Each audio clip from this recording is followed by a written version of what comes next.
Before we begin, the Gamer's Advocate would like to remind you that any episode could contain game spoilers, so watch or listen with discretion. And now your hosts, AM Komnenos, Banana, and Legion. Enjoy the show. Events are weaving together quickly. The fate of the world shall be decided soon. So those things we saw come out of the Fade. Two ancient elven gods. They were horrific tyrants. The worst is still coming. Unless we stop them. Artifacts that have been dormant for centuries are awakening. Shut it down! I'm trying! The dead stir more easily than they should.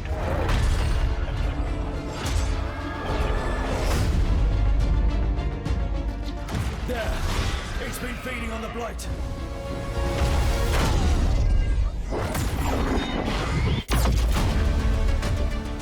The streets of Treviso get more dangerous by the day. The gods, I can feel their corruption. The cult's gathering power. Darkspawn are charging to Weishaupt. You're the only force that can stop this. But not if they burn your castle to the ground. Get down!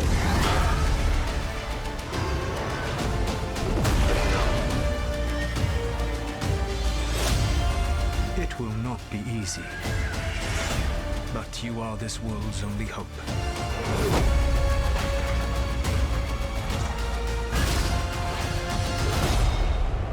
I believe in all of us.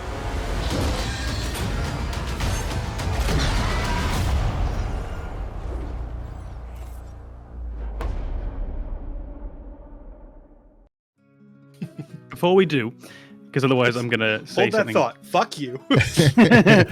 I've got to confirm the character names because now I can't remember them. So there's, which is the twat with the beard.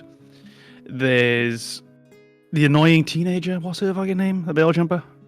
Yeah, could have been saved with a Welsh accent. I think we all agree. Tell me about it. I'm hesitant to start off with that because a lot of times people may hear like, and turn off. It's bold of you to assume I'm going to say like. I think it's very consistent with the persona I have on the podcast to be like, I fucking hate it, 8 out of 10. Yeah, I hate it, but I can't stop playing it. Yeah. As for me, I love it, and I hope the studio closes down. Yeah. I love it, 2 out of 10. Fuck you, Bioware. Well, welcome on in. Welcome on in to yet another Gamers Advocates podcast, but a very special edition of the Gamers Advocate podcast because we were just recording this shortly after the rushed episode. The rush. We wanted to give our impressions of the new game by Bioware called Dragon Age Veilguard. And if you don't know what Dragon Age Veilguard is, and I'm pretty sure many people who watch the channel and keep up with gaming probably do, but Dragon Age is a series that Bioware started over 10 years ago. And it was supposed to be a spiritual successor to Baldur's Gate. That is their words, not mine. A lot of things that they did in Dragon Age was modeled very specifically out of Lord of the Rings, the movie. Again, that is their words, not mine. So you'll see a lot of things that kind of coincide with it, and a lot of darker themes that came along with it, because it is a very dark world dealing with events that world hasn't had to deal with before. So you do get people who are under stress. You do get people who are having to make decisions that they wouldn't ordinarily make. And so BioWare used that formula to create a world, and with it, the lore that became very persistent and translated quite well, the lore specifically, in its follow-ups, Dragon Age 2, Inquisition, and now Veilguard. So it is a fantasy game with dragons, elves, wouldn't have guessed, dwarves, magic. It is a role-playing game. contrary to some people's maybe opinion. We'll cover that maybe a little bit later. But in a nutshell, that's what it is. And it is, it has been from the very beginning, Origins to a lesser extent too. And I would argue perceptually in Inquisition as a tactical game. But for me, when Origins first came out, it was disappointing from a tactical side because I had played so many thousands of hours in Baldur's Gate, the tactical game that it was supposed to be the spiritual successor for. And then I also played several hours and all the DLCs for Neverwinter Nights. So when I got into Origins, to me, it was a better version of Neverwinter Nights, which didn't quite live up to par. So again, that is my history and my background of that, but also with Dragon Age as a game, that's really the history of it, in a very brief nutshell. But have you, I know you guys have been playing Veilguard. How many hours do you have in it, Banana? Do you know? I think about 24, something like that. Yeah, probably double comms here. What about you, Com? I think I'm on 12. Yeah, it's okay. Perfectly fine.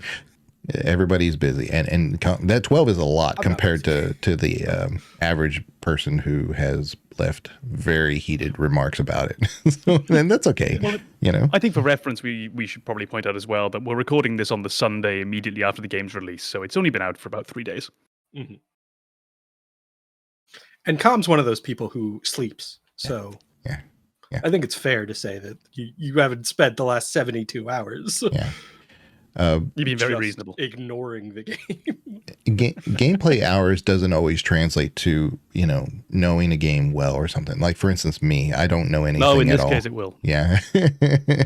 Well, for instance, me, I may have a lot of hours in a game, but that doesn't mean I know anything about it pretty clearly. But like this game, for instance, when I was trying to record raw footage and stuff, that's part of gameplay hours, but it's not part of anything that I was trying to actually dive into the game and learn. I was just recording footage. That's all I was doing.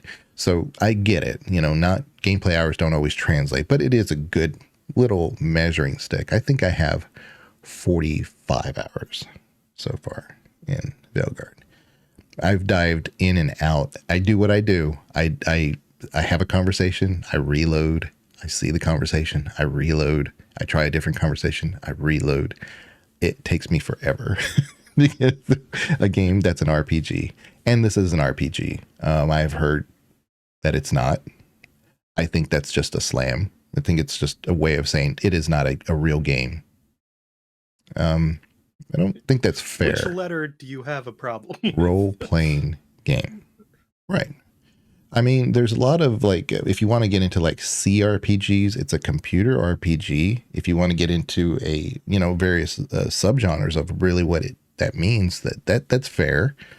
But it is an RPG. I mean, even if you don't like let's it. Let's not slide down that rabbit hole too far. So I don't know if that's going to get us anywhere. Well, all we're really doing is. I think it's just acknowledging that we're just defining the game. Category is less restrictive than people seem to be applying it.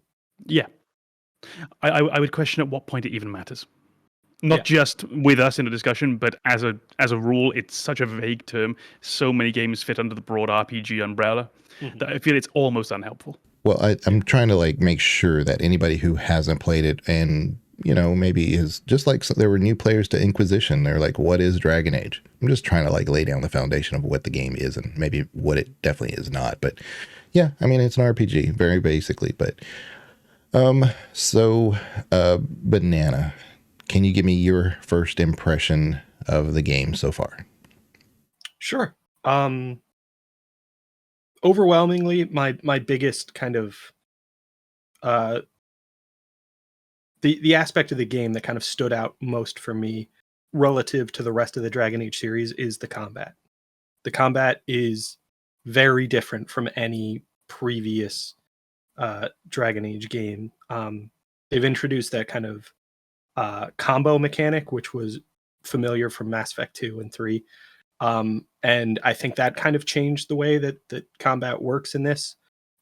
They've also kind of limited your ability pool, although they tended towards that previously, but now you're kind of restricted to just 3 regular abilities and then an ultimate, and that forces you to kind of strategize and be more selective about the abilities you're bringing into a specific fight. Um, and I would say it feels like there's less customization with your companions relative to combat because they have a much more restricted skill tree. But combat still feels great. It has that strategic element where you have to kind of think before you get into a fight, but it is very skill based in the moment. You are dodging attacks, you are parrying, you are timing everything to maximize your efficiency on the battlefield. And that's not really the way previous games have worked in this series for me. It's been kind of, when this cooldown's up, use this ability again. When this cooldown's up, use that ability. When you're starting to get low on health, use this defensive ability. And you still do that a bit in this game, but it's more dynamic, I think. It's not the same thing every battle. It's like use this ability, then use this ability, then use some melee attacks or whatever until your cooldowns are done. It's definitely a little bit more engaging, I think, in combat. So overwhelmingly, that's what I've been fixating on with the game, because I don't want to evaluate the story this early. I don't want to evaluate character development this early. But combat has been very engaging for me. Okay, Tom, first impressions? First impressions, pretty much for me, exactly the same as every other Dragon Age game in the series. Good, not blown away. And I don't mean that as really any negative. I think it's a good game. Nothing has blown me away so far. I had a very similar opinion of Origins when it came out, a game that is close to my heart, but I don't ever feel the urge to replay. And the same I had with Inquisition. It's a typical Bioware game. There's a lot of good to be found, but there's quite a few flaws just hanging around near the surface. So overall, good rather than great.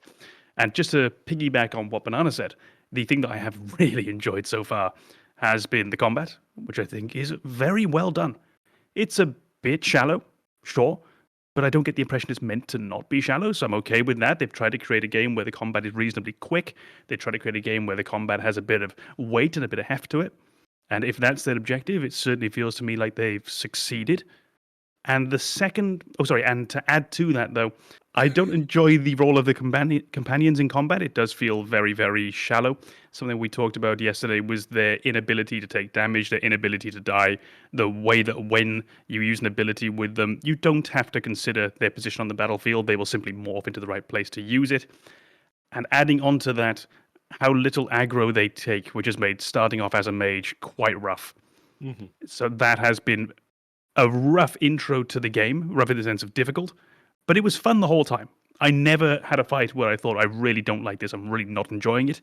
It just really felt like the odds were stacked against your character. Sorry, Banana, go ahead. I've had that fight. I will definitely say that the statement about evaluating your companion's position on the battlefield and making sure they're in a position to use their ability, I agree that overwhelmingly that's not something you have to consider. You just say, target this enemy with this ability and they'll do it. That being said, I have noticed issues with one of the companions where they seem to be hung up on terrain instead of launching their ability. And it's specific to this one companion.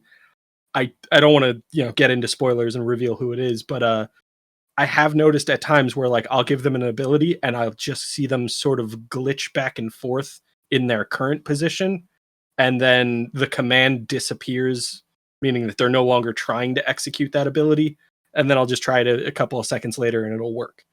I imagine that's something BioWare will probably get feedback on and release a patch or a hotfix or something like that. But it definitely stands out because overwhelmingly you don't have to consider your companion's position.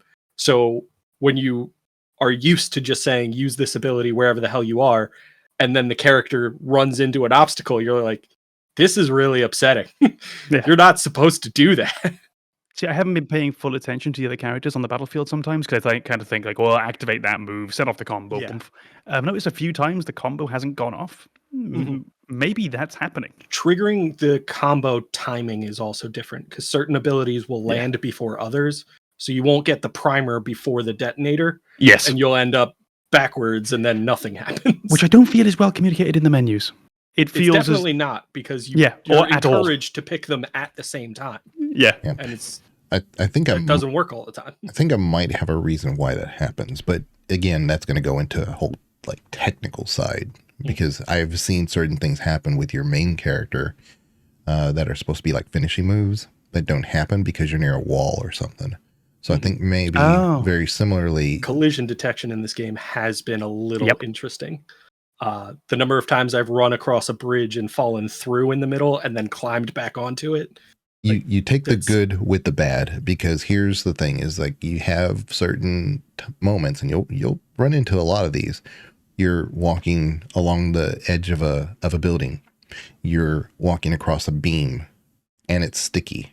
You're not just like trying to balance yourself. It's sticky. You don't have to worry too much about falling when you get to an edge of a building or something. Unless you're really trying to fall off that building, you're not going to fall off. So it's a give and take. You're trying to experience the game. You're not trying to just like, oh, I accidentally fell off. Now, there are going to be moments where you do trigger an animation that could cause that. And it took me forever to figure out, oh, this is how I use my bow, because I kept using it wrong forever. And it triggers an animation, which could cause you to, yes, fall off those things. But as you're just navigating the terrain and things, but I do think you have to take the good with the bad, because yes, in a combat situation, when you really need that shouldn't happen. But I do think that the collision physics are there, and they're pretty strong, because they do limit certain accidents to happen just throughout 80% of your game. Yeah, I will say that it's never been so dramatic that I'm like, this is broken.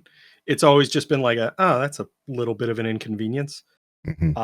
And touching on what you were saying there with the kind of like falling off a ledge, I've noticed that the control scheme you go with plays into that. So if you're playing on mouse and keyboard, you will fall off far less frequently than you will on controller, because on controller the button to jump and the button to interact with things is the same.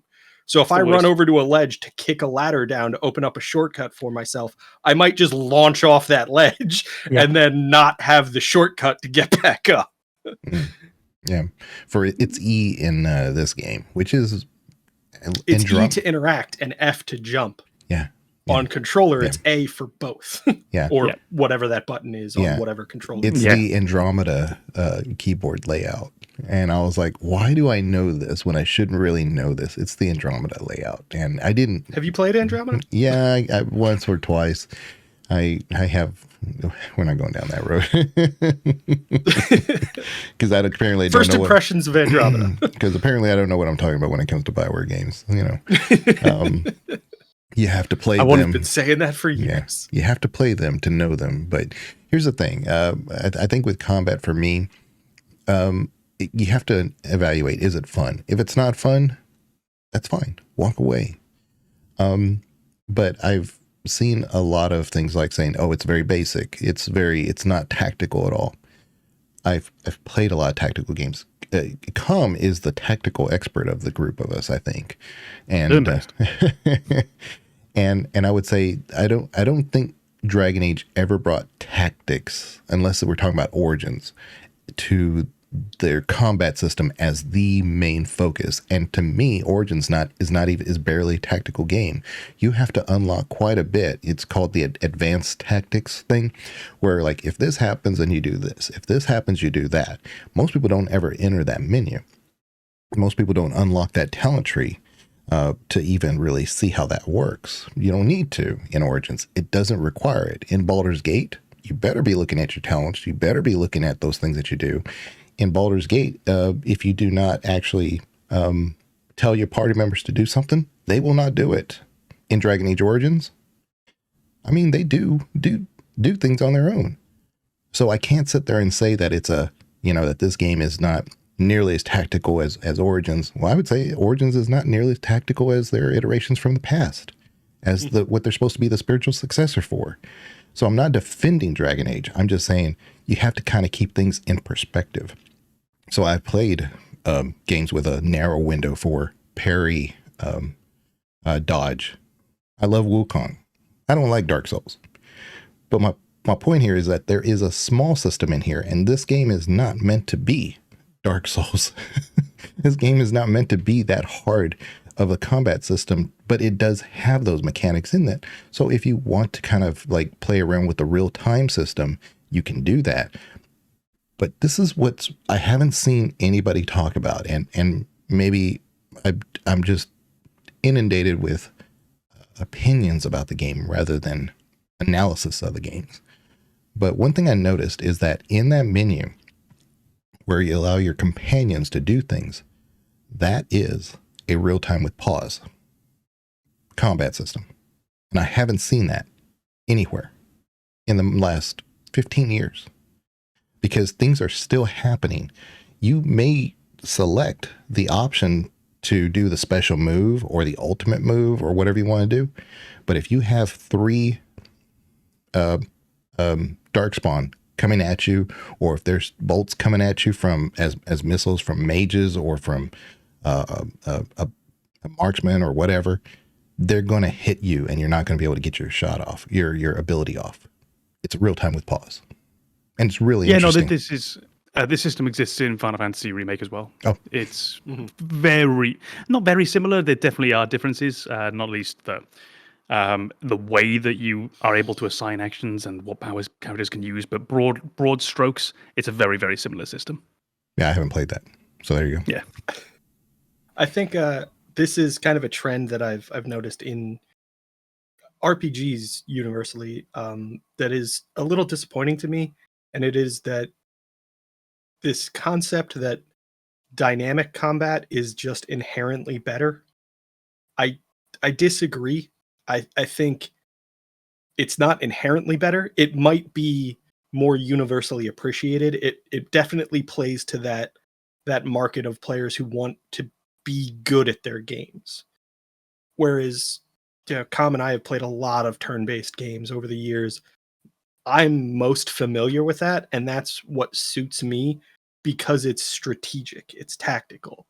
The priority in that combat system is to think about what you're going to do, to strategize with almost all the time in the world to say, this is what I want to accomplish. How do I get to that most effectively?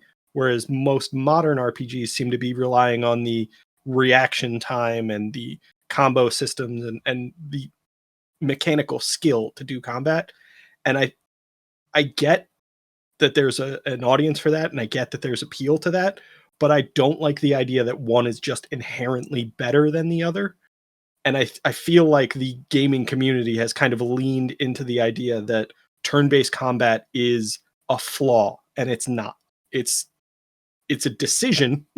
It's a decision that you might not like, but it's not inherently worse than dynamic combat. That was the argument with Baldur's Gate 3 before it actually became official release. People from the old Baldur's Gate community were like, this is not Baldur's Gate. Why do they even bother calling this Baldur's Gate? Then you had the newer people who had never played Baldur's Gate and says, a turn-based game in modern games?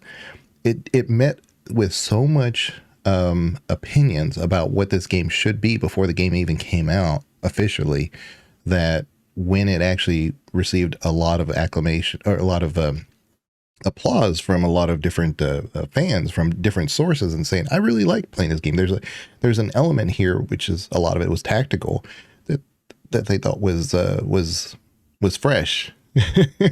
Even though there's nothing fresh about it, it just added a lot of different options that most games could not do, but that's funny you say that, because turn-based games have a place, and Baldur's Gate kind of, like, for me, Baldur's Gate 3, I should say, married a lot of those old issues with the new ones. It was kind of like, to me, like what Neverwinter Nights many, many years ago should have been, which they just could not do, But like I said, you've done a lot of turn-based games and stuff, and this game is often compared to like God of War in the fighting mechanic stuff. But I've played God of War. I don't see the 1-to-1. I see a lot of action going on. Definitely not 1-to-1. I see a lot of action going on. I see a lot of like movements and things that you can do and things that you can unlock, but you are just one character there. And like I said, to get the synergistic abilities going on, you do have to get your party members involved. And I think that's the only real side of it that's tactical, but it's not a tactical game, I would say. I don't think, honestly, it's the easiest comparison to make, but I think the game it has the most in common with combat would be Mass Effect, and particularly Mass Effect 3. It feels incredibly similar, and I don't mean that in a bad way. They stumbled across or developed a very, very strong combat system, and they've just kept with it. And I don't feel they've evolved in every way. Like I've mentioned, the party damage, I think that's a real shame, but it does feel like a very, very refined Bioware combat system. And on the whole, I have almost nothing bad to say about it. There are flaws, but on the whole, good system. I'm not sure I agree that the gaming community has turned its back on tactical combat, on turn-based combat, things like that. I do think studios often have, but I think you can see in the feedback that you get to games like this sometimes, which can be very, very fatiguing to read, I might add, that the fans, there's definitely still a big audience out there for that kind of game, which thankfully still also exists. We still have Baldur's Gate, we still have Divinity, we still have the new Jagged Alliance, we still have Wasteland. Yeah, I start looking forward to combat in this game. And like I said, are you having fun in this game? And if you're not, that's fine. But I really am. And when I see a combat situation, I'm like, oh, okay, here we go. Because I just unlocked this, or I just did this, or I just upgraded this weapon. Now I get to see it because I've been using this other weapon before, and now I have this weapon that I just upgraded, and it's supposed to unlock these other features. I'm ready to use them. Well, maybe we can use that then to step forward into a different topic, which is the progression systems within the game. Now, we're only a short ways in, of course, but we have had a chance to deal with not the character's emotional progression, not the storyline progression, but the actual physical development of your character. How do you feel about those systems? Shigo, Legion? Okay. So very specifically, are you talking about like the progression for your levels? This would be leveling up. This would be new skills, new powers, and also the equipment system in the game. So I love that there's no inventory management in this game. Like none. I don't have to worry about it at all. All the little crap that you get throughout the world and stuff, you use that to build faction strength. And you just basically find a faction merchant and dump it all there. You get money and you get faction strength. What it's for, I don't know, but you can turn that into, you can turn those merchants into higher level merchants, which will unlock other higher level gear. And that's what that's what I've been focused on. Why do I need the faction strength? I don't know. Maybe I haven't played the game to end game. I'm being 100% honest because I've been so slowed by recording and doing research. But if it leads to something, then there you go. There's some in-game material there. But if it does say that there's faction strength, and at the same time you are unlocking things, so there's that. And as far as like leveling goes, you do have a tree there that is pretty wide, and I was kind of used to doing that playing Diablo 4, but Diablo 4 is ridiculous. Because you can be level 100, and then there's a Paragon system, and then the Paragon system leads to other trees within itself. So not only do you have a leveling tree, but you also have a Paragon tree. So it's pretty complicated, and you really and not only that, you can spin the tree. So if you want to go to whatever branch here, you can like do this, and then you can lock that, and then it branch. It's really complicated. So when I saw this tree, I thought, I can do this. Now, what I didn't like is because I play Rogue always first, so I've been doing Rogue. You had kind of an option of Veil Jumper. Okay, you have the crows, and then you have kind of like this weird sapper thing. And I really like the sapper, but I'm more inclined to be kind of like a duelist. But I'm not really great at both. And that's what kind of bothered me. It was like, I really want to specialize, but it kind of forced me up the sapper tree just to get to the duelist tree. And I'm like, well, I should be able to like go over here so that I can be a true specialist, That's the only thing I didn't like about that tree. Yeah, you have something very similar. I've been playing as a mage, and it's essentially broken into 3 major areas, which are then subdivided each further into 2 more. So you have 6 little categories that you need to get into, and typically to get into some of them, you have to go via another. So you have a very, very similar system. I was looking to move more towards a sort of Spellblade type character. I've been enjoying the combat, so I think why not play the combat? Why not use the speed? Why not use the melee? And you have to access that via another tree. So you do have a little while before you can really get to and enjoy those powers. I guess we can pass this to Banana. So far I've been really enjoying the progression. I think the skill tree is pretty straightforward. It's not overly complex. It's not presented to you just as overwhelming information immediately that you have to spend time away from the game parsing, which I think is pretty good. You probably want to find, an ability here or there that you really like, work towards that for a little bit, find the next point you want to progress to, work in that direction. And I think the fact that the 3 specializations are presented to you as kind of directions immediately gives you a general idea of, if this is the style of play you want to go, this is the direction on the skill tree you probably want to go. That being said, I hate the fact that the specializations are associated with a faction, because it feels like you're forcing me to make a decision between lore consistency and playstyle. So if my character is a Shadow Dragon Mage, it feels like I should go down the ice route. But I already have that character. I don't need another one. I don't need to duplicate that because my character is a Shadow Dragon Mage. But if I move in another direction, why am I a Shadow Dragon Mage who's abandoning the Shadow Dragon tree in the mage progression? I don't like that it's associated with a faction. I just think it should be associated or defined by the abilities. And to say that this faction kind of dominates this group of abilities also feels like it's limiting for the factions. Because why would every Shadow Dragon Mage focus on ice when there are so many other abilities? It just seems like you're limiting yourself. Well, if you go back to the reputation thing, if you were to unlock that tree and suddenly you have a 500 boost to that faction strength, then I have a reason to want to do that, even though we're duplicating our efforts here. Maybe there's an in-game reason for it. I feel like you already have that, because when you choose a faction selection in character creation, you grow reputation with that faction faster.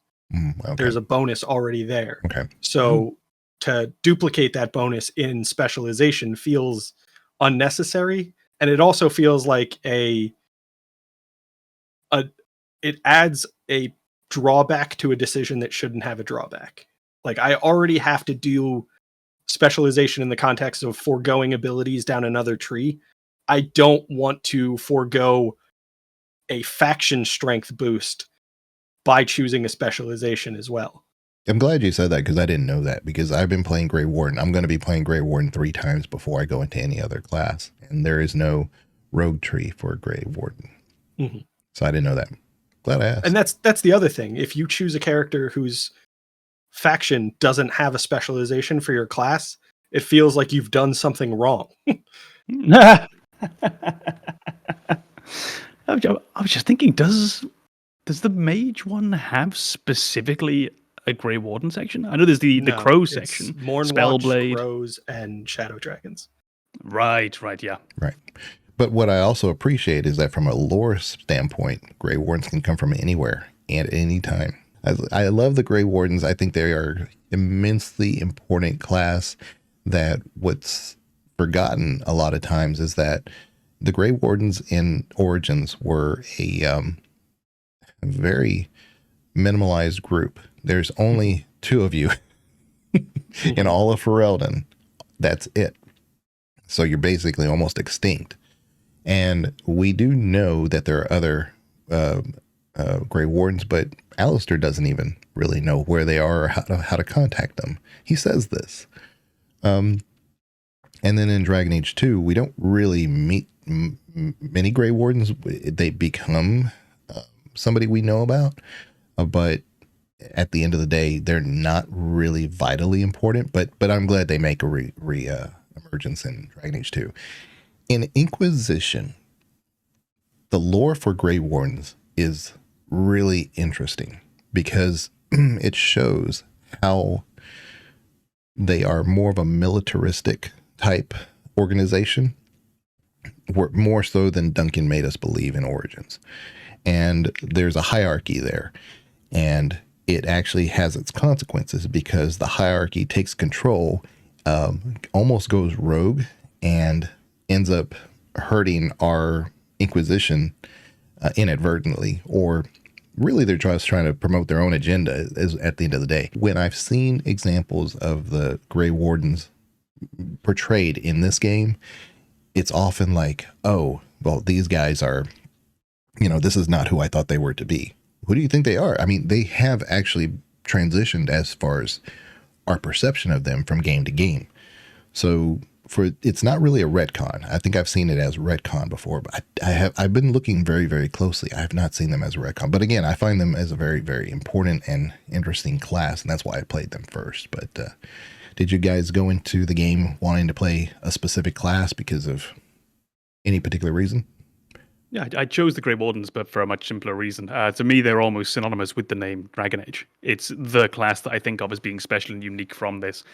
I've spoken before, when playing Mass Effect, I will play as a biotic because that's the special thing about Mass Effect is space magic. So when I'm playing Dragon Age, if I can, I will almost always go down the Grey Warden path. And so I guess you could loosely speaking say there's a lore reason, but it's very much just broad strokes. Dragon Age equals Grey Wardens. Thus, my first playthrough will play as Grey Wardens. Also, I don't really know who the Antivan Crows are. So. Well, they definitely are in Origins because Zevran. Yeah, but it was so long ago that I just don't care. I get it. I get it. But I do love the callbacks, and they are consistent. Yeah. So. I feel like the progression of Grey Wardens through the games is very well done in a storytelling sense, because when you're introduced to them in Origins, you meet Duncan, you meet Alistair, and that's pretty much it. And you go through that kind of the joining ritual, and you realize that like it has to be kind of a selective group. And so when you're presented with, the three of you as the Grey Wardens, and everybody's pretty much that paragon, they're just good people. They're trying to do their best, and they're adopting this, mantle of responsibility for handling the blight. You see them as these kind of, like it's like a flawless organization because there's three of you and then there's two of you. It's kind of beyond corruption because it's so small. And then the story of Origins plays out, and you realize the Grey Wardens are hugely important. If we face another blight, we need them. So I imagine in world, you're seeing a lot more people kind of flock to the organization, and then the organization has to grow, and it has to develop some kind of structure to maintain organization. And then that structure kind of gets corrupted, and you start seeing Grey Wardens who aren't Duncan, Grey Wardens who are selfish, Grey Wardens who are bad leaders. It feels very real for you to say this organization became very important because of the function that it serves. And then as it grew, it became less important because it's less focused on that function. And to see them in Veilguard now, it feels like the story is kind of progressed in a very reasonable, very real way. So I think this is, oddly enough, one I mentioned at the start of the podcast, that I feel about Veilguard the same way I feel about most of the other games in the Dragon Age series, that good, not great. The one thing that I do think tends to be great, and what makes me occasionally get that urge to read more about Origins, not play, but read more about, is the world building. I think has almost always been absolutely terrific. It feels very internally consistent. It feels logical. It takes these beautiful steps. I think almost everyone has their appropriate motivations, their appropriate antagonisms with different organizations, with different characters. So that is something they've always done incredibly well. And like you say, doing that with the Grey Wardens, I feel they've never done a bad job, which is no doubt why I feel they're so synonymous with the series. Yeah, the world building is phenomenal in Dragon Age. I mean, it is what... When you think about nostalgia, like a lot of people would go back to Oblivion and say, oh, Oblivion, I loved my time in Oblivion. It was such a great, they're looking at it from a nostalgic standpoint.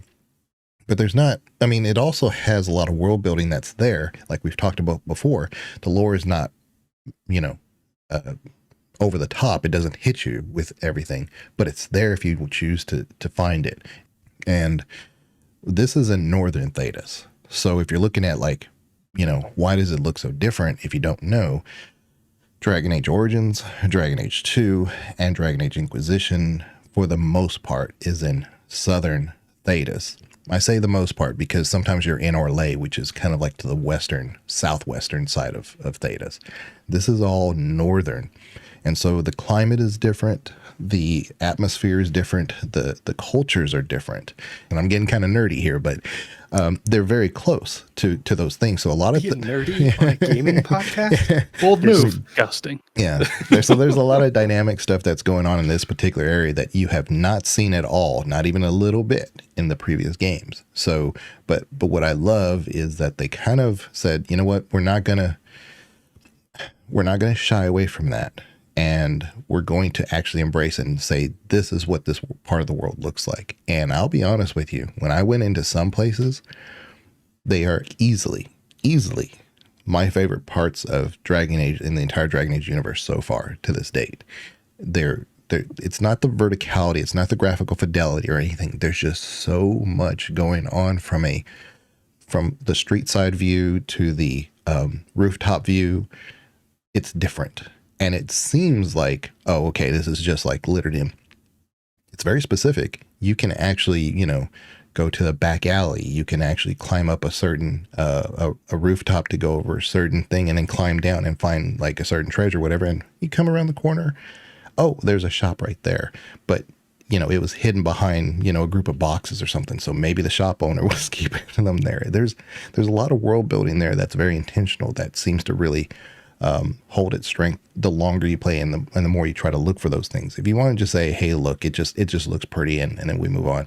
But I've seen a lot of these places compared to Overwatch. And I haven't seen that at all. I don't. Thankfully. I'm trying to like see what other people are seeing. I do try to see two sides of the coin. I'm trying to make a connection to Overwatch. No. And I played a lot of Overwatch. I don't see it. Yeah. I feel like the environments that you're given in Overwatch are very cool, but there's not a lot of connection to a lore there. It's just I think they mean like the map, the streets and the things like that, and I don't see that either, you know. I feel like that's a very superficial streets. Connection. Yeah. It's got buildings too. Yeah. But anyway, I'm not trying to be critical of other people's assessment of it. I'm just saying I think there's connections being made just to make a statement rather than seeing it for what it is. And for what it is, I think, and I don't want to say out any names because of, you know, spoilers or anything, but man, I was blown away. I was like, okay, I'm excited to go to this place or that place. When I got there, I knew what to kind of expect. I didn't expect this much. Yeah, I think so. I mean, I kind of touching back on something that we've suggested with your faction choices. You guys have both shared that you went with Grey Wardens. I chose Shadow Dragons for my mage, and the reason I chose them is the lore surrounding the Shadow Dragons, and because in Inquisition I just really enjoyed the character of Dorian and everything that he shared with you about his home, and that resonated with me. So I was like, yeah, let's go with the resistance force in that shitty hometown that Dorian wants to go back and fix. that works for me. And I think you're given that window into those locations through characters in previous games because you don't get to go to those places, and now they're introduced in Veilguard. And you have expectations about the culture in those places, about the societal structure, the architecture. Not really. You might have gotten comments from Dorian about how grandiose some of the buildings are, but that's about it. So I feel like BioWare had a lot of freedom to play around with those, and I think they did a really, really great job because it's really engaging to just kind of explore some of these areas. Yes. The environment is just cool. And I love that. Going to a city that like I had a logical connection with the lore, and now I also just like the city. That's excellent. That's a really, really great thing to throw into your game. Well, I think that's almost a perfect transition then into a next step is world building. I think we broad strokes agree the world building of these games is very, very good. Nothing so far that we've seen in Veilguard has harmed this reputation in any way. It still feels like they're doing a great job there. Wonderful to see the codex again. It's just been so long since I've seen a game with a good codex, so I love seeing that back. The steady unveiling of those extra lore cards, beautiful. But I think that's a nice way to transition over then, just a small step from world building to the actual creation of these areas. So the traversal of individual areas, exploration within each area. Banana clearly enjoys it. Have you enjoyed that, Legion? The way these areas are actually physically built? Yeah. The only frustrating part is that I'll see a treasure or something through the cracks. And it's intentional for me to just barely see it. And I see, oh, I'm going to have to go up there to go over here to come down there, only to find out that that area is technically walled off because I haven't advanced that part of the story yet. Mm-hmm. Yes. But that is not common. That's not common. Let me just, that was a frustration I had, but it wasn't like all over the place. Most of the places when I saw something like that, I could actually get to it. But there are moments where I would say, as if you're a new player, just play the game. Don't get frustrated. Don't get sidetracked by being a loot goblin. I know you want to get there, and you will get there. But a lot of these things get unlocked, parts of the map that get unlocked as you progress that story. Sometimes your most immediate story that you're trying to do will actually take you back this way so that you can find that one extra treasure that is a bonus reward just for finishing the quest. So just play the story is my advice. So I think that's actually perfect. The idea of being a loot goblin, you can do it because these areas aren't enormous from what I've seen so far. Typically, like you said, you can get to everything that you can see, and you can normally map out a route, can't you? Which is quite nice. Oh, I have to go into that building. Maybe if I go through the back window, and so on and so forth. And that's beautiful.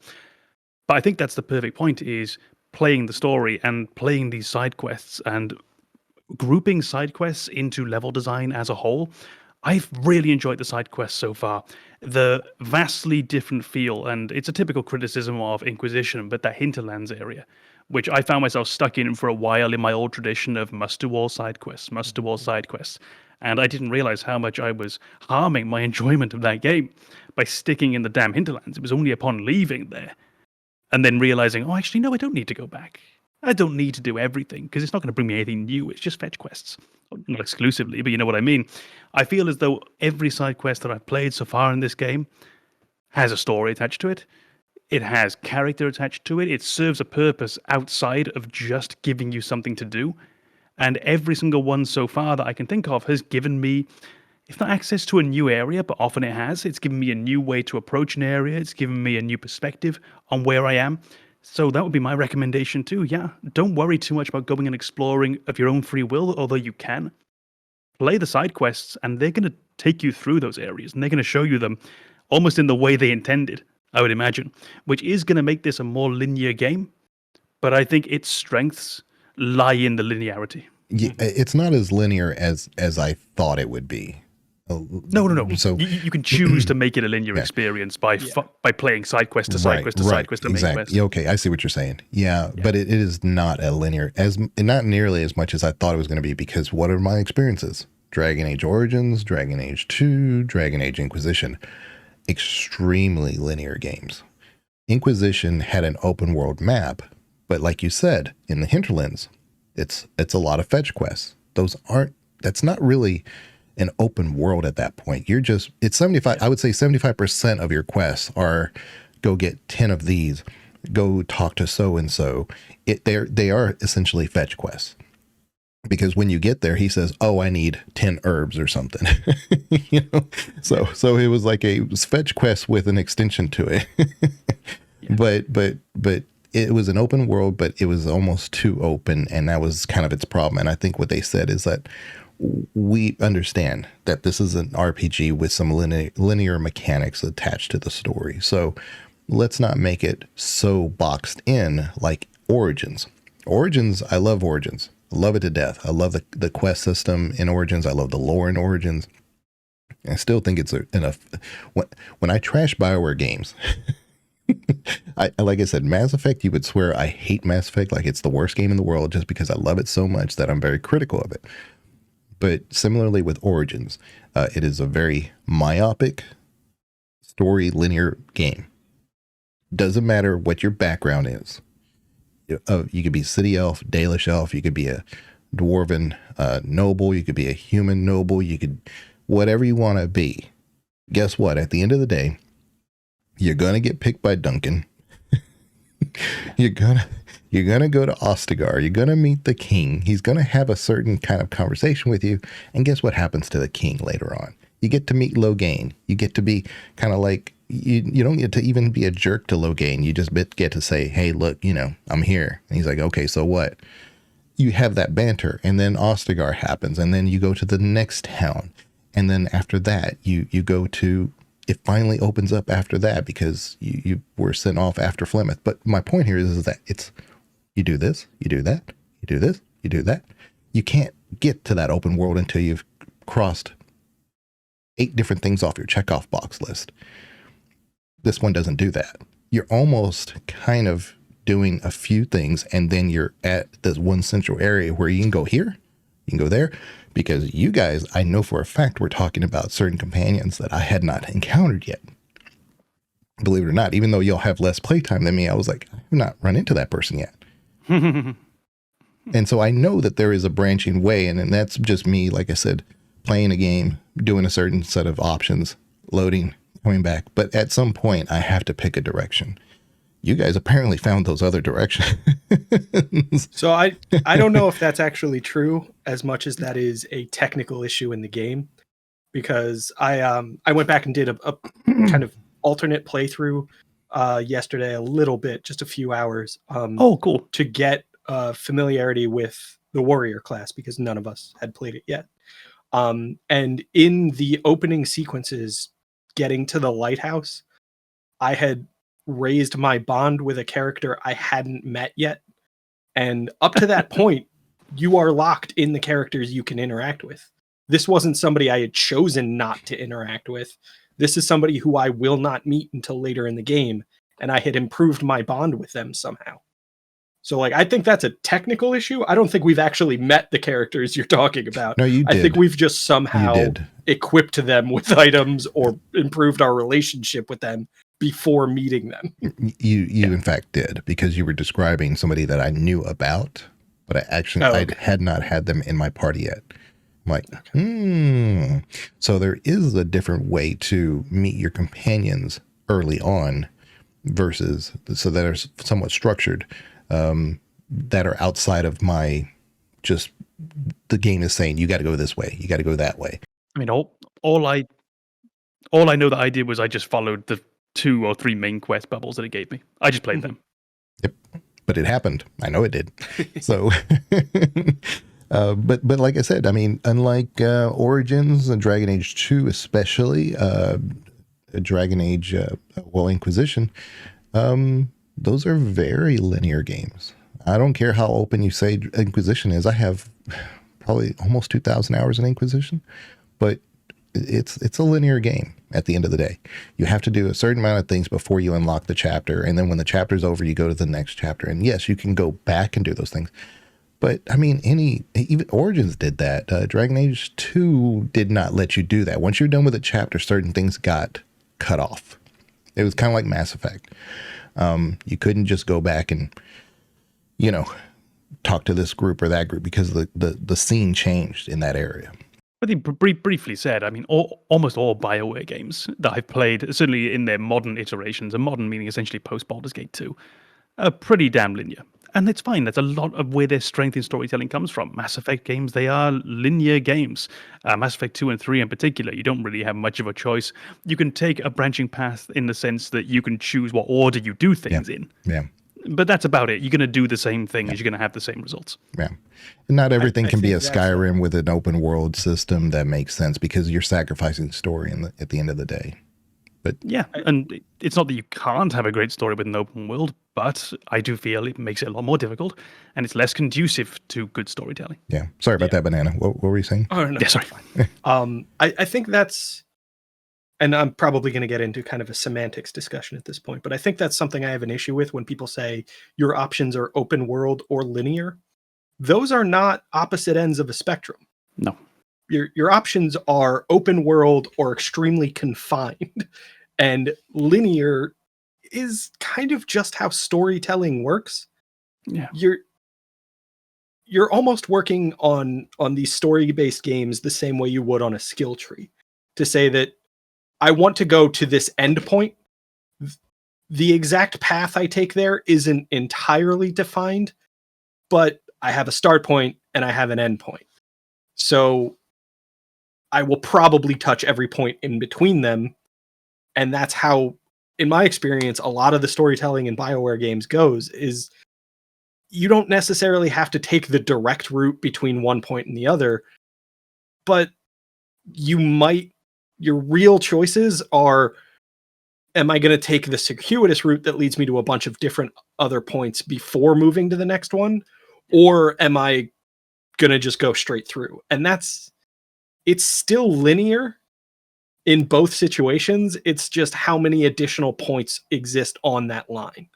So when people say, like, I don't like this, it's too linear, I need them to explain a little bit more what their issue is. Because if you're saying, I don't like this because I don't have the freedom to take a different path, I get that, but that's going to complicate storytelling. And I feel like it's really going to weaken storytelling, because you won't be able to build off previous experiences if the player didn't have them.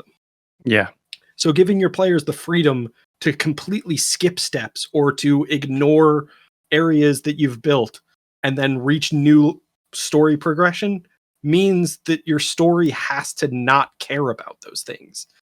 And if you're going to write a story where things in your game don't matter, you're probably going to write a crappier story. Well, I think it's not solely a semantic argument. You're definitely right that we get into semantics a bit with it, but that's definitely not solely semantic.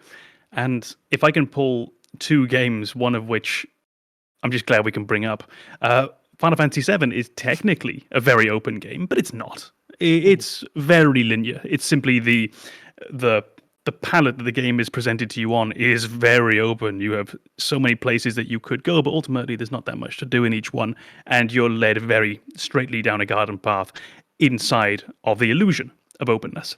Then you have a game like The Witcher, which I think actually does largely deserve its title of being non-linear. It's certainly not non-linear. There is a main narrative arc that you have to follow. But I think broad strokes, you could call it a non-linear game. And for me, I didn't like The Witcher 3, particularly, as much as most other games I played, because of how much freedom it gave me. I felt it took away from the urgency of the main storyline. It took away from the impact of what was going on. And there were times in between main quests where I would go 15 or 20 hours without playing it. And all of a sudden, I have to think, wait a minute, who the hell is Yennefer again? And what the hell does she want? Isn't the Baron the main character? Yeah. I think my biggest issue with the use of the word linear is that people use it, again, as an inherent negative. Right. And the only games that I can think of that are truly, I can really only think of one that is truly non-linear, and it's Breath of the Wild, because you can immediately just go straight to the final boss. You'll probably die, but you can. And in every other game, there are those obstacles, kind of like Breath of the Wild, to kind of guide you down a path of progression so that when you get to that endpoint, you can still succeed. And people consider that non-linear, but it's just linear that's very well disguised. It's still linearity. You are following a progression that makes the most sense. Dark Souls had it too. You had the open world thrown at you in every kind of Soulsborne game immediately, but there's really a few different directions where you're either going to have to be incredible at the game, which some people are, or maybe you should go down this other path, build up your strengths a bit, and then come back to this section. And I just, my frustration with this kind of criticism to say a game is too linear is to say, it sounds like you're saying they didn't hide it from me enough. And that's not a real criticism. You're just saying I'm too smart to be fooled by developers. That's not their fault. Linearity to me is a linear game is not a bad attribute. It is just, is the game good? Is the story good? Does it qualify itself by its method of storytelling? You know, I think Wukong is a 9.5 out of 10 game. It's an amazing game. What I like about it over, say, something like a Dark Souls is that Dark Souls has lore. It's actually amazing lore, but I have to suffer through the entire game to kind of find little tidbits of information and then they're kind of quasi connected, which is fine. You know, that's your way of telling a story. That's fine. It's a great game. And I'm not a Dark Souls fan, but I recognize greatness when I see it, you know. But with this game, it's linear, and I don't think that's necessarily bad. Just like Wukong was linear, extremely linear. The bosses are the story in Wukong. Mm-hmm. That's what makes it so interesting, is that because I want to get to the next boss. The boss is just not in the way. The way, the impediment is the way, because it's not just like, okay, I got to get to here so I can get to the next part of this. The story is the boss, and it's really fascinating. It's really interesting, but it's super linear, and again, not a bad thing, because it's a great game. But this one, on the other hand, it's kind of like, it takes a lot of the same things that Origins did. And when you are at your camp in Origins, yes, you can go to Denerim. Yes, you can go to Orzammar. Yes, you can go to Redcliffe. You can go to the Brazilian Forest, whatever you want to do. But all those eventually chain together so that you can do one thing. Yeah, I think that's the way we've approached it is a lot of linearity in games is really just choosing, or non-linearity in games is choosing the order in which you do things. It's not choosing to truly walk a different path.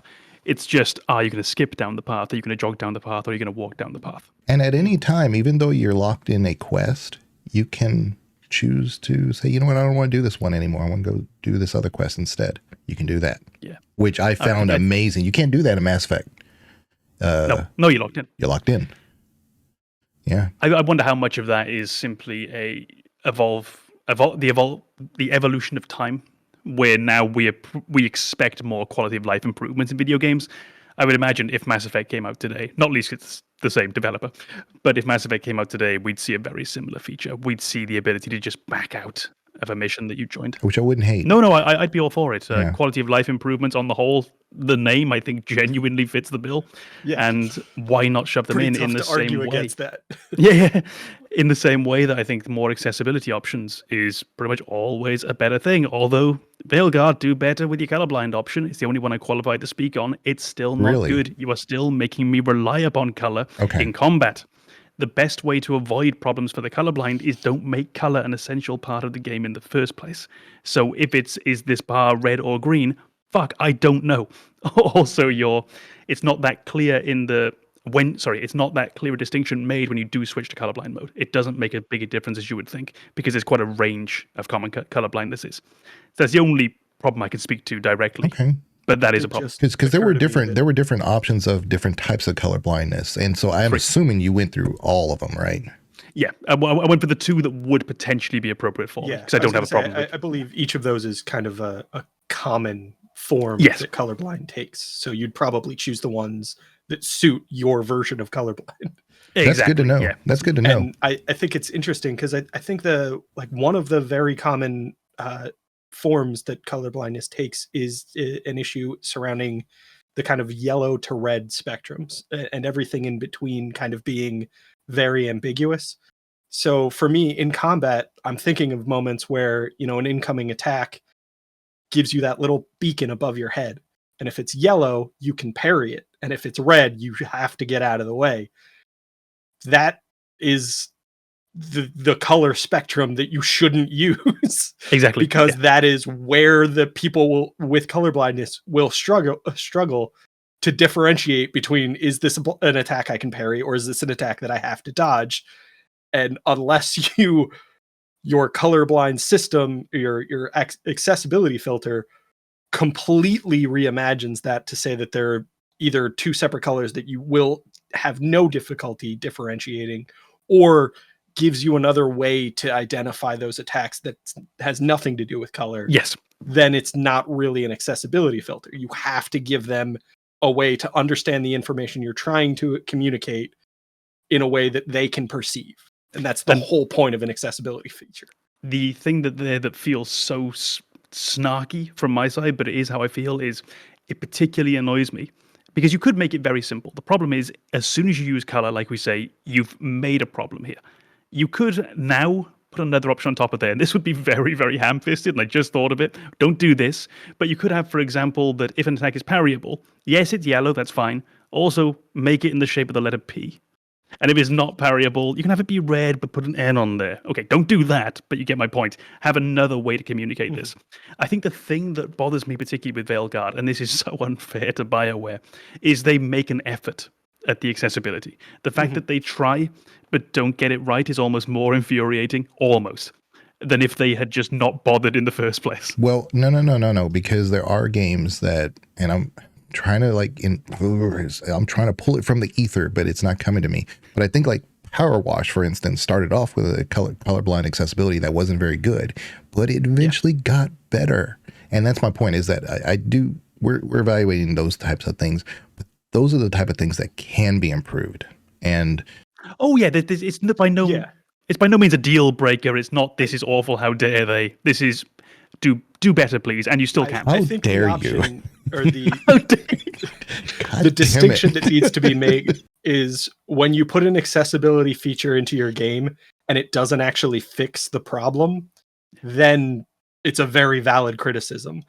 And I'm thinking of a game like Lethal Company. There's an arachnophobia mode in that game that just replaces spiders with the word spider. And as lazy as that seems, it's very clearly saying this fixes the problem, and that's our top priority. Whether or not it's the polished solution that you might appreciate most doesn't matter, because people will get lost in the polish and then the problem is still there. You need to focus on fixing the problem first, and then if you want it to look like the original game, then find a way to polish it, but don't sacrifice the actual solution to make it fit the game. Yeah, Baldur's Gate 3 uses boxes. You can replace them with boxes, but it's hard to compare that game because like there's so many mods now, so you can't really tell what it is. But in the game, you can actually say, I have arachnophobia, and I think it turns them into boxes, various different types of boxes. So anyway, before I forget, and I should have mentioned this in the combat thing, but I had talked to Com a little bit about it. One thing I think would have drastically improved the tactical experience is if your companions could die. And yes. I really think that in Mass Effect 3 got it right, that you can go up to them and revive them. I love that feature because they basically were integrated, in case people don't remember, into the Mass Effect multiplayer, because your squad mates could die and you would have to go over there and resurrect them. They were going to. Well, I'm talking about in the multiplayer. Yeah, I mean, but instead of them being permanently dead, and then now why am I even bothering? And so you would just give up on the map. You could go over to them and then, of course, res them. So they took that same feature and put it into the Mass Effect 3 single player portion of that. And I love that. That should have been in this game. So that way I have to make a conscious effort to keep the combat going because my player's down, or I could just solo them if I just want to, but we'll see how far that goes. That's actually perfect, because I was hoping to sort of push the conversation onto something else now, which was going to be, what don't you like? What has turned up where you think, oh no, that's not for me? Because so far we've been very broadly positive, which I think the game deserves. On the whole, it deserves a broadly positive. Well, no, I think we're just covering topics, and we haven't really discussed a topic that we just say this is a game breaker thing. So no, exactly. Yeah. So the things we've discussed have been, what did you like? If you see what I mean. So it was going to be quite boldly now, what didn't you like? What have you met so far where you think, that's not for me, or that's a bit off? If you want, I could start, because I just already have something lined up in my mind. And this is a fairly common complaint, and it's twofold. It's a combination of the dialogue in the game and the voice acting of said dialogue. Can we focus on the voice acting? Then, because I have something to tie in with that other part. Absolutely. Yeah, I was going to break it into two, so I'll just do it the other way around. So the voice acting, I think on the whole, I've been pretty underwhelmed with, which is a terrible word to use because it's just that disappointment. And this has been with a few of the main characters as well. Now, I'm used to in games, of course, we have secondary characters where the performance doesn't seem up to scratch, or maybe you hear repeated voices. This is a AAA Bioware game. I expect a lot better than a few main performances. Now, I'm going to reference specific characters. These are available from the beginning of the game, so there's nothing too spoilery. But the main one that's really drawn my eye has been the character of Nev. And it's not an issue with her script, to my mind. It's not an issue with the quality of the dialogue. It's not an issue with the quality of the recording. It's the quality of the vocal performance, which I feel has been below par to the point that it takes me out of the game. When she speaks, I actively don't want to listen, or at the same time, I'm thinking about how I would have preferred it to have been done. I think the timing of Nev's dialogue is often a bit awkward, the pacing is a bit awkward, the tone that's used is a bit awkward, and I find that it just pulls me out. So her vocal performance I found quite weak, and a secondary issue just on the voice lines in particular. I have found that sometimes when we're in a dialogue, the timing seems very off between two characters talking. Sometimes the audio almost feels like it cuts in a second too early or it cuts in a second too late.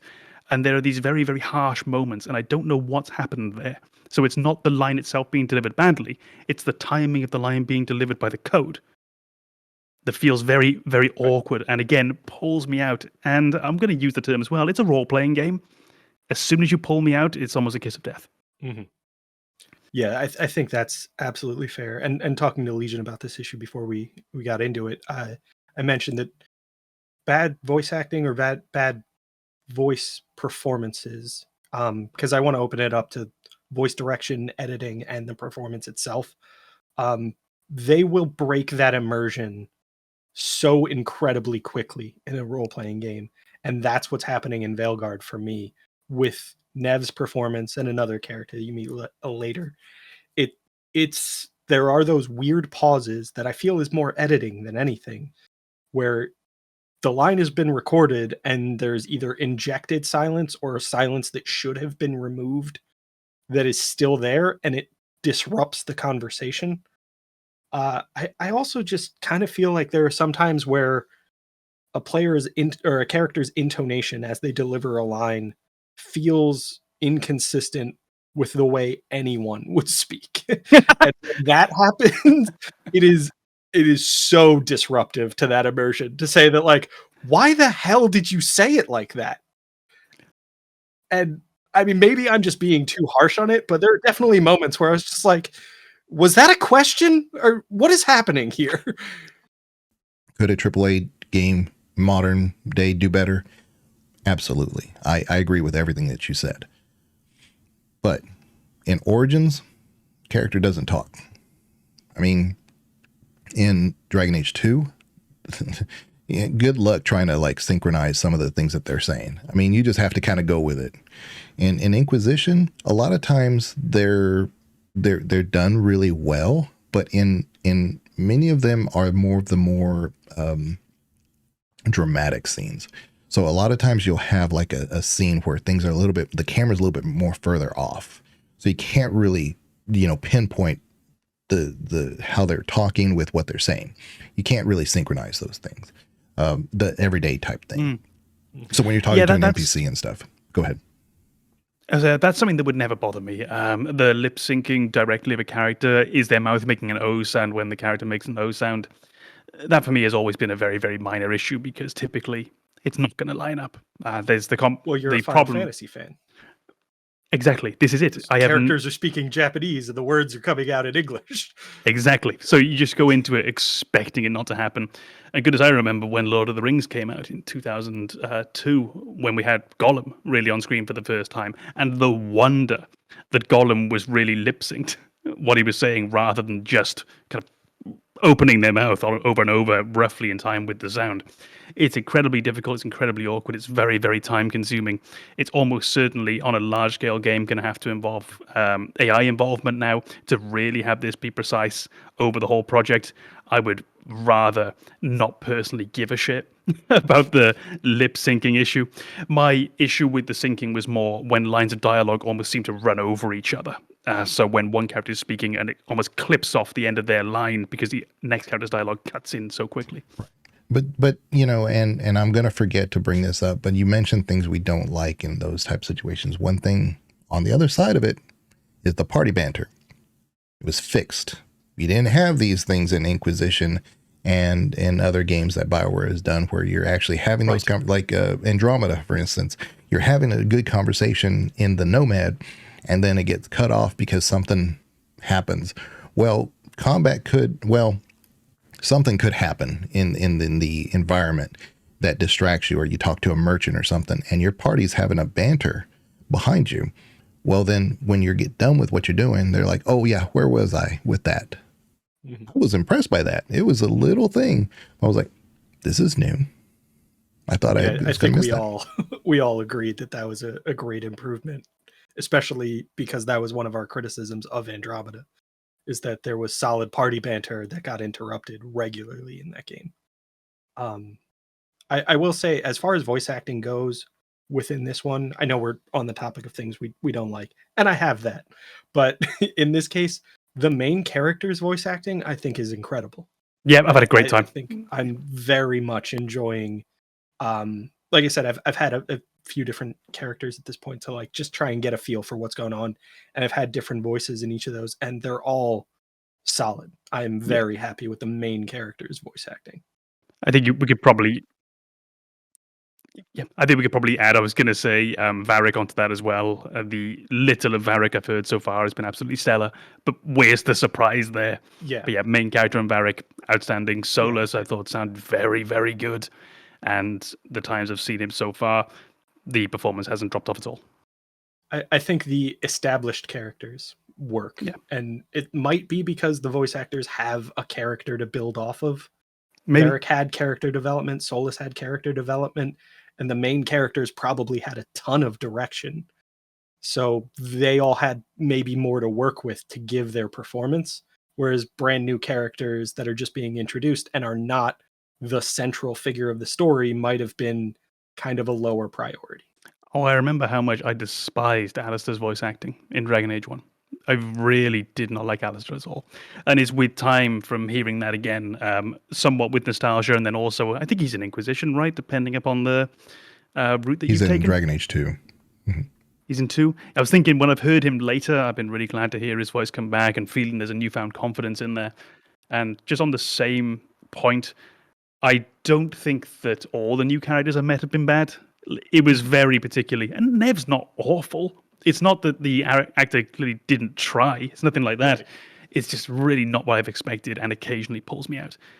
Some of the other new characters, one I found incredibly annoying, but I feel as though they're meant to be that way, and I don't know yet if that's praiseworthy or not. And another new party member who I've met, I've very much enjoyed their performance so far. I think we all know who you're talking about, but we are trying very, very hard. I'll put it in the comments in like a week's time when everyone's had a chance to play. We're trying very hard to avoid spoilers, but it's often hard to, because unlike many reviews I've seen, we would love to give examples. We're not shying away from examples. We're not talking just to say good or bad things about things. I have examples. I could give you a whole list of them. We're just trying to avoid spoilers at this point. So I know exactly what character you're talking about, Com. And in my head, I did something I shouldn't have done, but I tried to replace that character with Meryl. And if they had chosen to say, hey, Meryl's come full circle and this is where she's at now, I'd have been like, that's amazing. That's lore consistent and it works. And I think it would have been a more subdued character that's very thinking, very nerdy, but really fits that bill. But they didn't do that. And I'm not saying they did the absolute wrong choice. I have not done with the game yet. But man, if they had, Yeah, Wow. I would be happier with that as well. The thing I would always say for BioWare, though, is almost every time that I play these games, and I had this with Mass Effect 2 in particular, I remember being initially very disappointed that the characters, so many of them were completely new, and a part of me wanted to take Anderson with me, for example. A part of me wanted to go back and have Rex with me a lot more. But then over time, when you get that full time with those characters, you start to think, holy crap, this guy's great too, this guy's great too. So at the same time, I'm very glad that we have a whole new range of characters that we do get to spend this time with, and hopefully that we'll come to really adore in the way that we probably adore, Dorian from Inquisition, for example, or maybe Iron Bull. Right. Well, from a storytelling standpoint, I could argue that it's lazier to build a character that nobody's heard of, because you have a open book here. You can do whatever you want with them, as long as you do it well. But when I think it's a bigger risk. But yeah, I see what you're saying. But when you bring in a character that's established and loved or whatever, or reviled, you are also taking that risk of not only making that character consistent, but also translating them. Because here's the thing, Anders is in Origins, and then suddenly he takes a much bigger role in Dragon Age 2. And that role has been so polarizing because it was a different voice actor. His character is completely written differently. There's a lore reason for it, though. But again, you could almost argue like it's retconned. It's not really retconned if you play those games and you kind of dive into the lore for that. But I'm not giving a whole excuse for the whole voice acting stuff. I do think that those things were lacking. That one character that I talked about that should have been maybe Meryl, that would have been its saving grace. We wouldn't have to be focused so much about how bad the voice acting is. It would have just been, oh, here's some continuation of the lore, and she's got a great Welsh accent. So I love Meryl. Yeah. I would love to see more Meryl. That wouldn't be bad. I think ultimately we all agree it's the accent that we have a problem with. Yeah. To be honest, I mean, the character we're talking about doesn't, there is no accent. The Gamers Advocate podcast takes on a surprisingly bold anti-Welsh stance. No, this was a pro-Welsh stance. I thought you said the Welsh accent. They say accent's what we... the Welsh character they went with. It's their accent I have a problem with. No Welsh. Down with the Welsh. No. It's the exact opposite. Only podcast hosted by a fucking Welsh person. Tom here is the only We're never going to get Gareth Bale for guest appearance. The Gareth Bale guest star episode. If you're listening, which you're probably not, open invitation. Probably feels like, not strong enough of a word in that. So one thing I wanted to kind of go over, and I think we're all on the same page, and this is where I think you were going with this, but I'm going to tie it into the whole kind of like greater topic here, the subject. When we talk about the dialogue system, I think the dialogue system works and doesn't work, but I think it works more than it doesn't work. And so I don't have rose-colored glasses about this stuff when it comes to the Dragon Age series, but I've heard complaints that you really can't be mean in this game with the dialogue system options. Just take a neutral stance for a second. Look at the Dragon Age series and ask yourself, could you ever be truly renegade in any of those stories? That's a Mass Effect thing. That's a KOTOR thing. That is a Baldur's Gate thing. That's a Neverwinter Nights thing. Because they have alignment systems. And per Bioware's own words, they abandoned the alignment system to create a moral ambiguity. There is no renegade option in the Dragon Age series. There never has been. So to complain that you couldn't do that is missing, I think, the point. So like I said, I think it works in that you should have been able to have a little bit more aggressive stance, but they took the Dragon Age 2 dialogue options where the context is what's important. It's a very Mass Effect type thing. You can say no, but then Shepard says, well, no, not really. It's not a word-to-word type thing. But what I appreciate in Dragon Age 2, it was one of my favorite features in Dragon Age 2 is that they gave you your ability to like strong arm the answer, kind of like a steadfast stoic type thing. You could kind of like be teary-eyed. You could be there were all ranges of emotions of how you answered that, and that is actually a 1-to-1 that they did in this game. And so because it was one of my favorite features in Dragon Age 2, it's one of my favorite features in this one. Nothing has changed.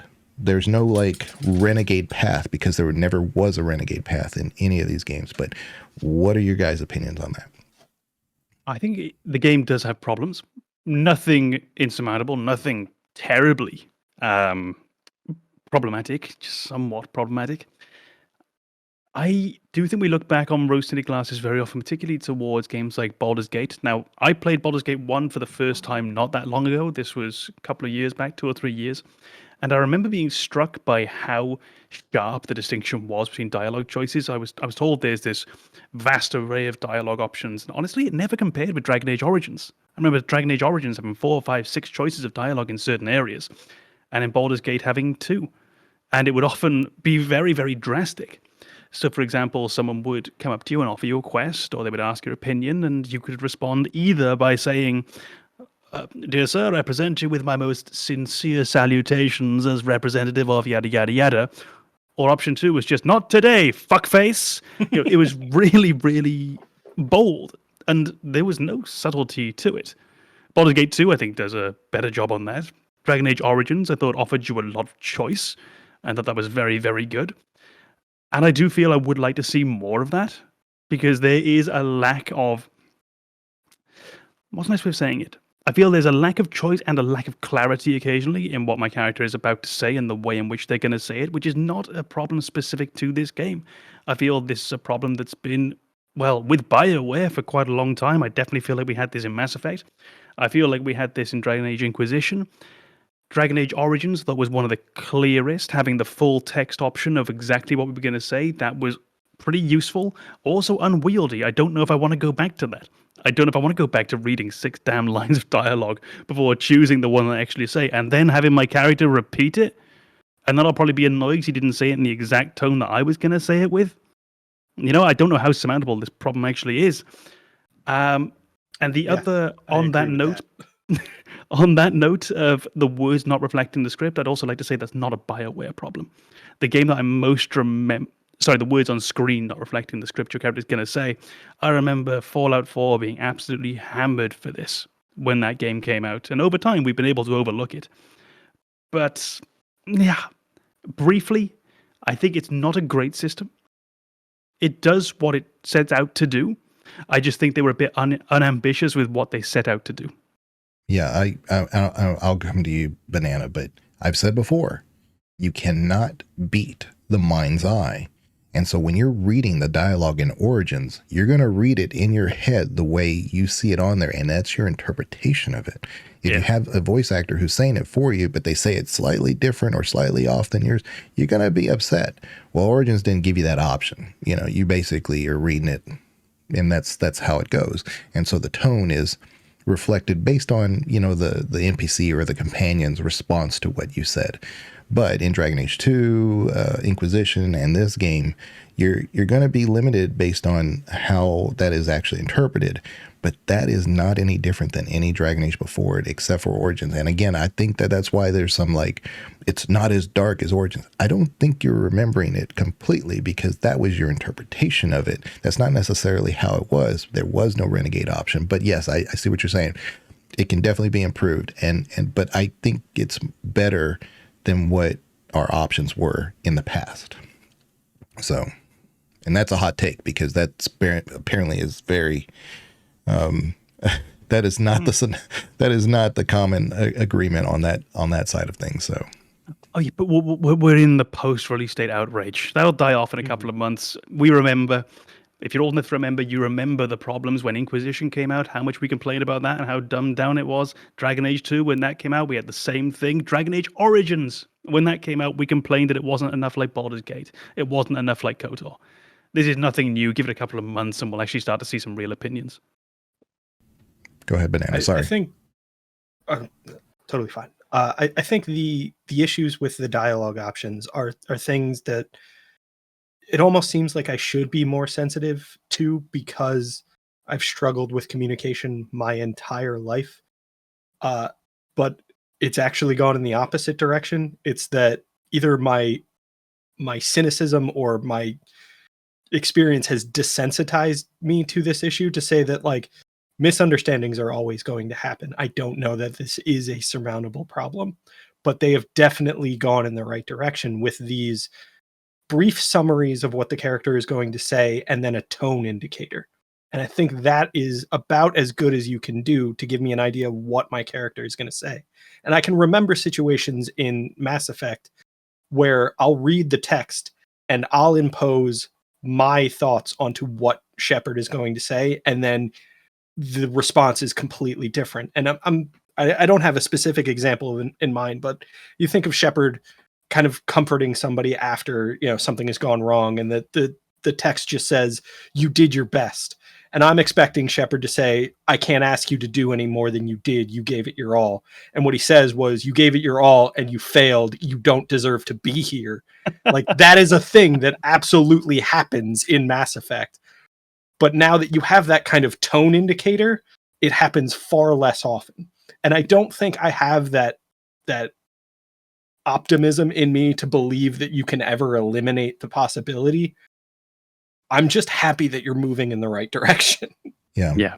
Because there were a couple of times where I, like with Morden, I would never ever intentionally ever want to be mad at Morden or say anything bad to Morden. But Shepard does say something kind of like, you know, pretty abrupt to him a couple of times. He's like, "Why do you talk so much?" But that's not what I said. Why would you say that for me, Shepard? But there were a couple of times where like I can just remember Morden because I never wanted to be mean to Morden. But he was mean to Morden, even though I chose an option that didn't, on the surface, look at all mean whatsoever. Dude, I will always remember that the playing Mass Effect 1 and thinking that time to shut you up to Khalees Rajulani was going to be me just walking away or turning the camera off. And all of a sudden, my good guy Shepard's punching this woman in the face. This was not what I intended to do. But as a result, it gave me through awkward communication of what actually was going to happen next. Again, it is probably my least favorite part of the game overall, is the dialogue. And I don't know personally how to do it better. I just know it lets me down. I don't enjoy it. Yeah. But did you like the fact that it gave you the emotional, so that way you know that, hey, look, this option versus that option. Like, I don't want to give a teary-eyed response. I'd rather give a stoic response. Yes. You know? Broad strokes, I think it's very useful to have the stern option, to have the stoic option, to have the broadly positive option with the tick, to have the tiers option. No, I think it's an okay system. And that's where I'm going to leave it. I think it's an okay system. But for me, a real dialogue-based game that does it well, there's not many of them. There's really not many. It's something a lot of games do quite badly. And I think this game does adequately. And I'm sorry, but Bioware, oh God, that sounds like a parent. I expect better. Yeah, because I think it. I'm sorry. No, I think, but I was going to quote you. What we said before we started recording is that Banana said you have a chance in Dragon Age to be more like lawful good to a chaotic good. That's your kind of more your morality system. It doesn't really teeter beyond that. So to say I can't be a renegade in this, I want to be a jerk in this game, that's not the Dragon Age system. I mean, there were dark choices, but not dark conversations. That's not the same thing. So I don't want to be sort of in that category. I don't want to play as an evil character. Yeah, but if you could, they take that away from you. But my point is that it's kind of like saying, oh, in Mass Effect 4, that's no, I'm not going to say that. Let's say in Mass Effect 3, they took away the Paragon Renegade system entirely, and now you can only be either good or quasi good. Let's not give Bioware ideas for Mass Yeah, Effect 4. no. Com basically is correct, but he did say that, like, I expect better. And I'm just trying to imagine what the perfect dialogue system would be. And I can't come up with anything, because the only way I can imagine communicating to a player exactly how their character is going to deliver a line is to have the character deliver the line. And that's just too much time to spend on dialogue if I want to listen to my character read all of the options in the way that they would deliver the line if I selected it, and then choose based on that. It's just, it disrupts the game pacing way too much So I don't know that there is a perfect way to do this. I'm just hoping BioWare figures out something I can't. Yeah, that's kind of it. I come at it from the same sense of, if I don't like the combat system, just because I can't come up with one doesn't mean I can't have a negative thought on it. In the same way that I'm not a carpenter, but I know this chair's a piece of shit. Yep. Okay, it's not quite that drastic. And like you say, I really don't know. Not a helicopter pilot, but if I see one in a tree, I know something went wrong. I think they used that tree for this fucking chair. It is really just from an end user perspective, I'm not that happy with it. I think when you combine that with particularly the audio issue that I mentioned earlier of lines feeling like they're crossing each other, when you combine it with what often feels like quite stilted dialogue delivery, it's the combination of these factors that has me disappointingly not looking forward to the time spent with companions in a way that I did playing Mass Effect, for example. I was excited to go down into the deck and see what Caden had, what Caden had to say. I was excited to go and talk to my characters and see if they had new cutscenes. I find with this game, it doesn't feel like busy work, but I'm not actively looking forward to it. And the other day when I got into the home base and I realized, good quality of life improvement, that my characters had on the map little indicators saying they had new cutscenes, new dialogue.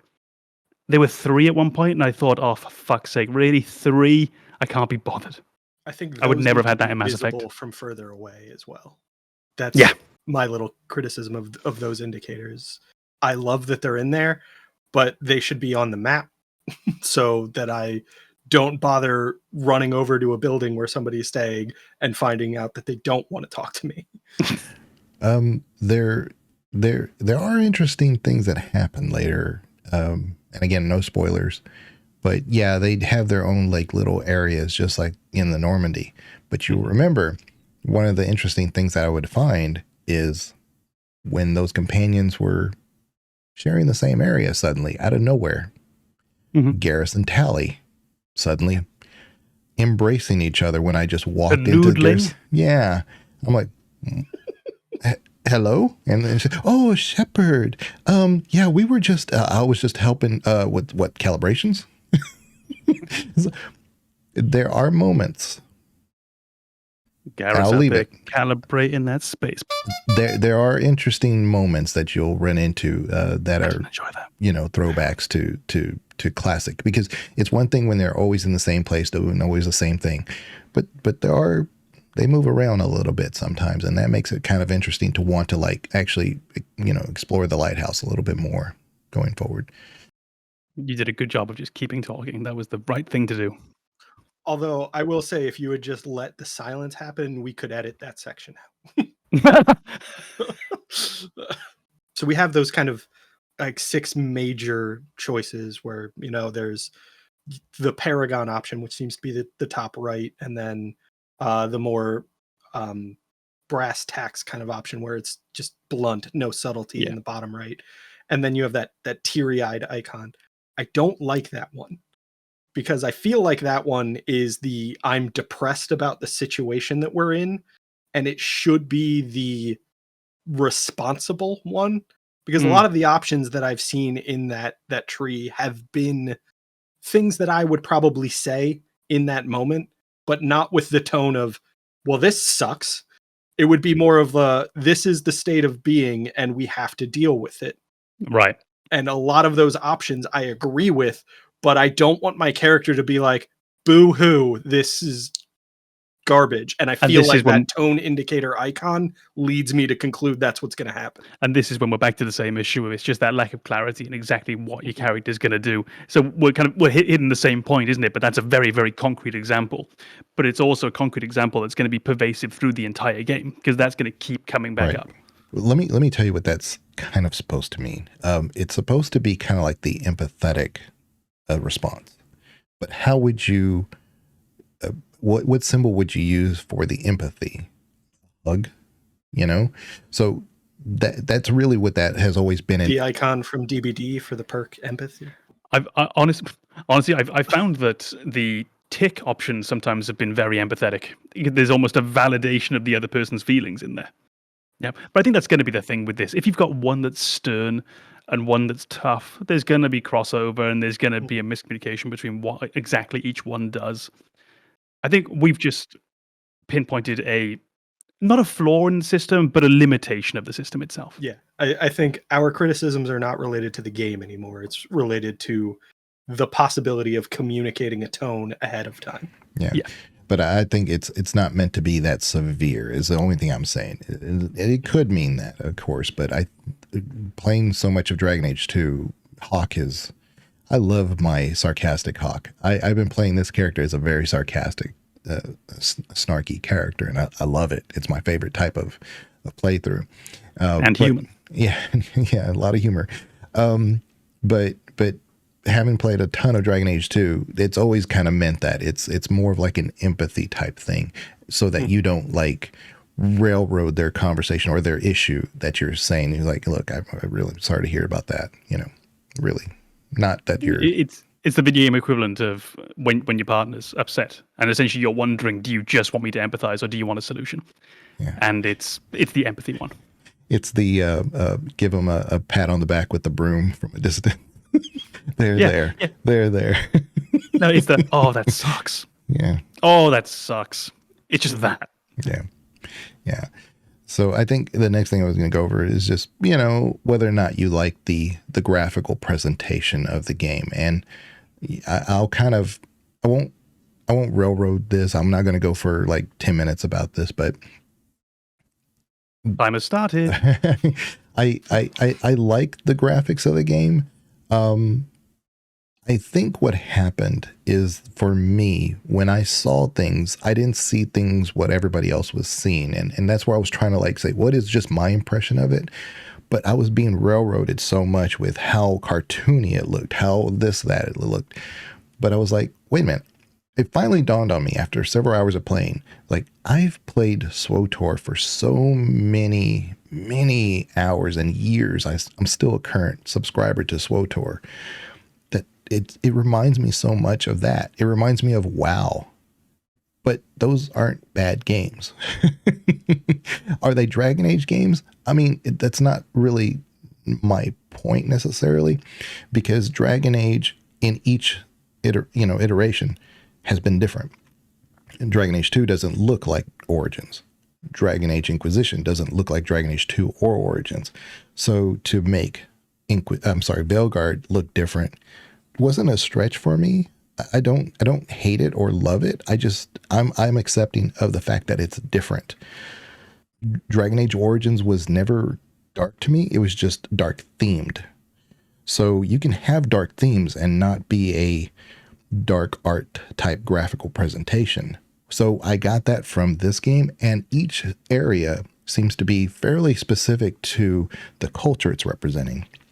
So if you go to one city like Manrathus, when you first start off the game, it's going to have a certain look. It's over the top magical because mages rule Taventer. They are the hierarchy. So they're going to make it look magical. Whether it's too colorful or whatever, I don't know how to make you feel better about that.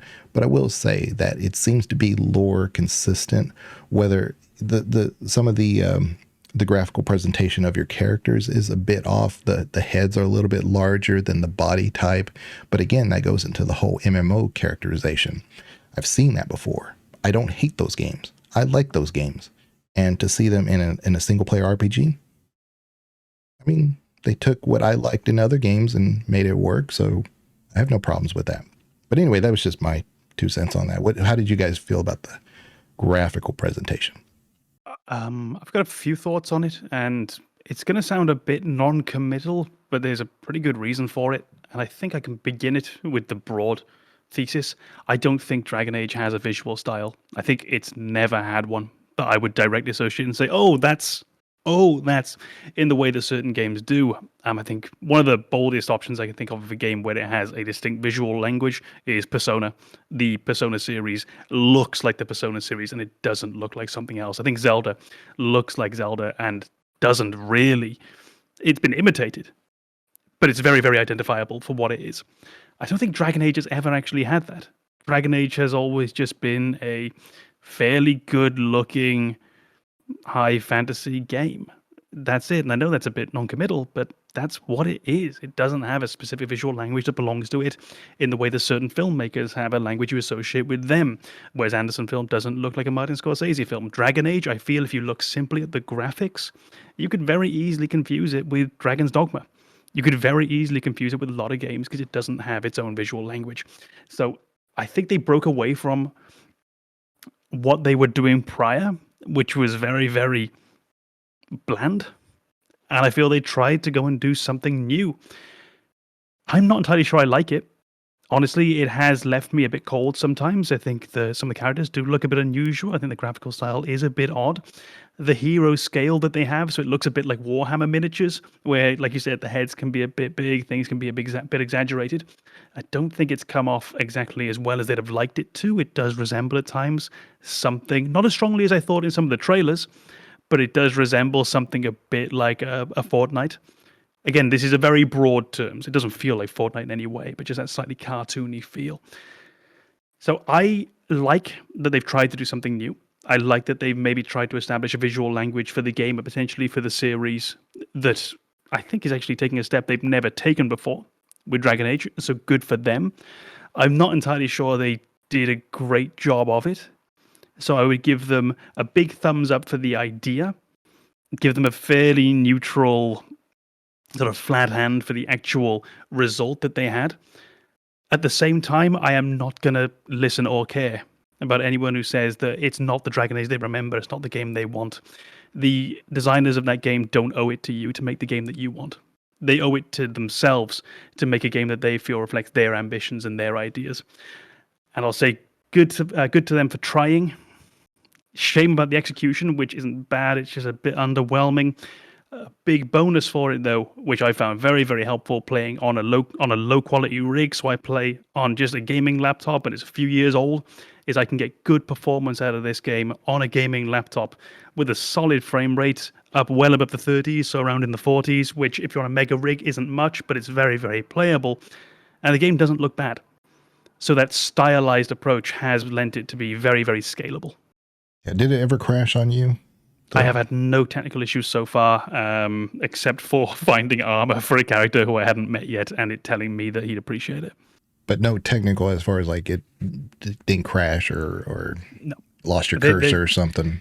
So I have had, although I've seen this mentioned other places, it doesn't seem to be related directly to me and my rig. I have had slight input lag because I'm playing with a controller, slight input lag.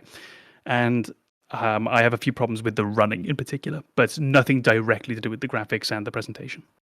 Okay. I've had the same thing with Wukong on a controller, and I have a really good rig, but it happens. Yeah, I get it. Yep, it's one of those things. Maybe it'll get patched out, maybe it won't. It's in no way game breaking, it's just occasionally. Yeah. Man. How about you, Banana?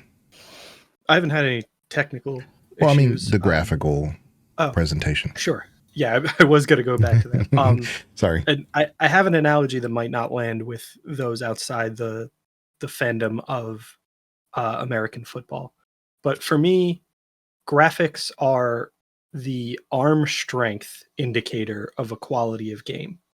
So if you look at quarterbacks in the NFL, people will occasionally lose their minds when they find a quarterback who can throw the ball 70 yards. And then they'll start that quarterback and he will suck because throwing the ball very far is not a quarterback's job. And I think that's true with graphics as well. You will look at a game and say, this isn't as good as it could be. This graphical performance could be better. Things could be more realistic. Things could be improved. I don't care. The graphics need to meet a bare minimum to make the game playable. And anything beyond that is a bonus. So for me to say that a game looks a bit cartoony, it's not taking anything away from the game for me. It doesn't have to be hyper realistic to be good. It just needs to be good enough for me to play the game. The graphics are the mechanism by which you deliver the game. I don't care if the graphics aren't true to real life. I don't need 4K graphics on every game I play if that's not the focus. If I'm not playing Need for Speed or Flight Sim, I don't need the graphics to be your top priority. I need the rest of the game to be a higher priority, and I need the graphics to be just good enough.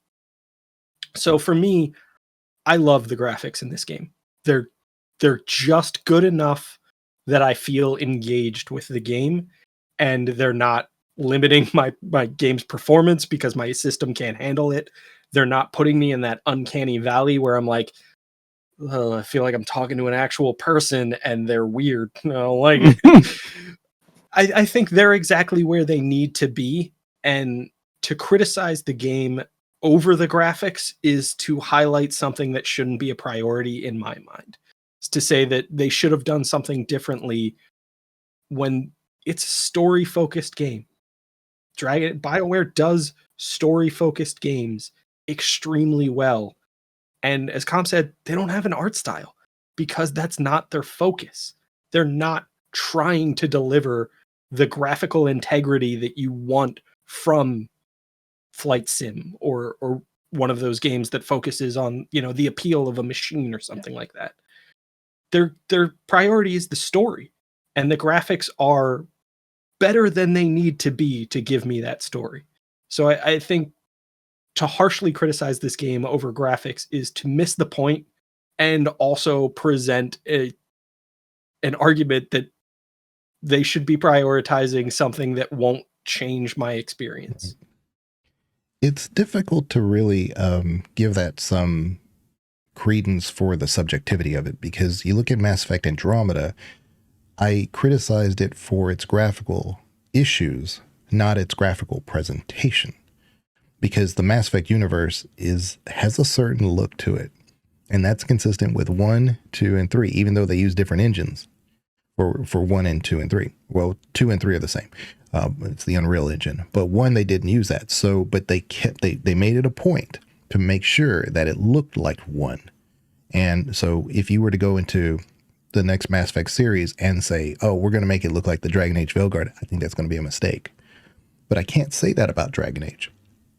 Dragon Age definitely has a spirit of, look, let's try this. Let's make this a little different. And to be honest, with Inquisition, they were using that Frostbite engine, which is good for first-person shooter games. It's not good for RPGs, but EA kept forcing the issue. And that's how we get games like Inquisition and Andromeda and Anthem. They don't work for that type of game. And we've looked at this. We've tried it. It does not work. So they finally went with something that could work for an RPG. And that's what I'm trying to embrace. I'm like, look, this works. This actually does work for this system and this presentation. So, but you said something, Banana, and I feel confident. And I don't know yet because I'm going to ask the question, but I feel confident we're going to be on the same page about this. I've heard this reference to the characters in Veilguard as meeting that Uncanny Valley quality. I don't think we understand what Uncanny Valley means. I mean, everyone is free to interpret certain definitions how they want to, but the Uncanny Valley is one of those things that games like Detroit Become Human discuss as a subject. Not necessarily that's how we see those characters in that game, but it discussed it as a subject. So if you need a little refresher of what impact the Uncanny Valley does, go play Detroit Become Human. It discusses it. And it's where the realism is so close to humanity, but just off enough that it causes a visceral response. But yet those same people, and I'm not trying to call anybody out or anything, but if you call this game meeting that Uncanny Valley, but also say it has a cartoony style, I don't think you really know what the Uncanny Valley is. You just don't like the graphical style. Just say that and move on. Yeah, Uncanny Valley, it really doesn't need to be discussed because it has almost no relevance to this whatsoever. Uncanny Valley is a very, very specific phenomenon about as a imitation of a human being becomes increasingly realistic, our empathy to this increases and increases and increases until a certain point when it's a bit too real but not quite real enough, and then we plummet because it's uncanny, because it's weird, it's uncomfortable. And then we can get back up. We can get past that, hence why it's a valley going up and down. It is almost entirely irrelevant to this conversation. I don't mean you bringing it up if you've read it somewhere else, But as a criticism of the Dragon Age graphics, which are deliberately cartoonish, deliberately not realistic, it has absolutely no relevance whatsoever. It's a bit like complaining about the umami flavor of your ice cream. I think I think that's it. That it needs to be discussed in order for us to all be on the same page about why it's irrelevant. Right. To say that we need to know what we're talking about so that we can dismiss this. And Com's exactly right. If you imagine essentially a graph of a person's either confidence in what they're interacting with, or their empathy towards it, or their comfort level, it's pretty consistent across a wide array of these approximations of human beings. And Uncanny Valley is that brief break from that consistent level where you are not comfortable with what you're looking at. And then if it becomes more accurate of an approximation of, a human being or whatever you're expecting it to be, you reassert that comfort level and you grow back to being okay with it. Uncanny Valley is that little gap where you're not okay with what's going on. And that has nothing to do with this game. And to say that this game is cartoony is to say it can't be an Uncanny Valley, because cartoony is way to the left of that little drop. So I think we're all on the same page there, in that saying something falls into Uncanny Valley is a very valid reason to say I'm not comfortable with it. Saying something in Veilguard is in Uncanny Valley that doesn't make sense to me. And I think a lot of people saying that this game is more on the cartoony side of realistic graphics, and I'm okay with that. That's a valid indication of your taste to say that, like, I don't like this, I wish it were more realistic, or they fully leaned into the cartoony and it was just not realistic at all. I'm okay with you saying that, but that is a matter of taste and not a matter of quality. And I remember this issue coming up a lot when Nintendo released Wind Waker, Legend of Zelda. People hated that initially because Nintendo teased a trailer of the next Zelda game in the graphical style of Twilight Princess, and then they delivered Wind Waker. So people were expecting something very realistic, very dark, very kind of epic in this sense of, you have a very real hero and he's doing stuff that's very dangerous, and the game is capturing that very effectively. And then you got Wind Waker and you have a hero who looks like a toddler doing insanely dangerous things that are presented to you in a way that you don't feel they're dangerous at all, because everything is kind of lighthearted and cartoony. And I get saying they didn't deliver on my expectations, but there's a reason Wind Waker is beloved at this point. And it's not because cartoony is an invalid art style for a game. It's because the game was excellent and the art style was okay.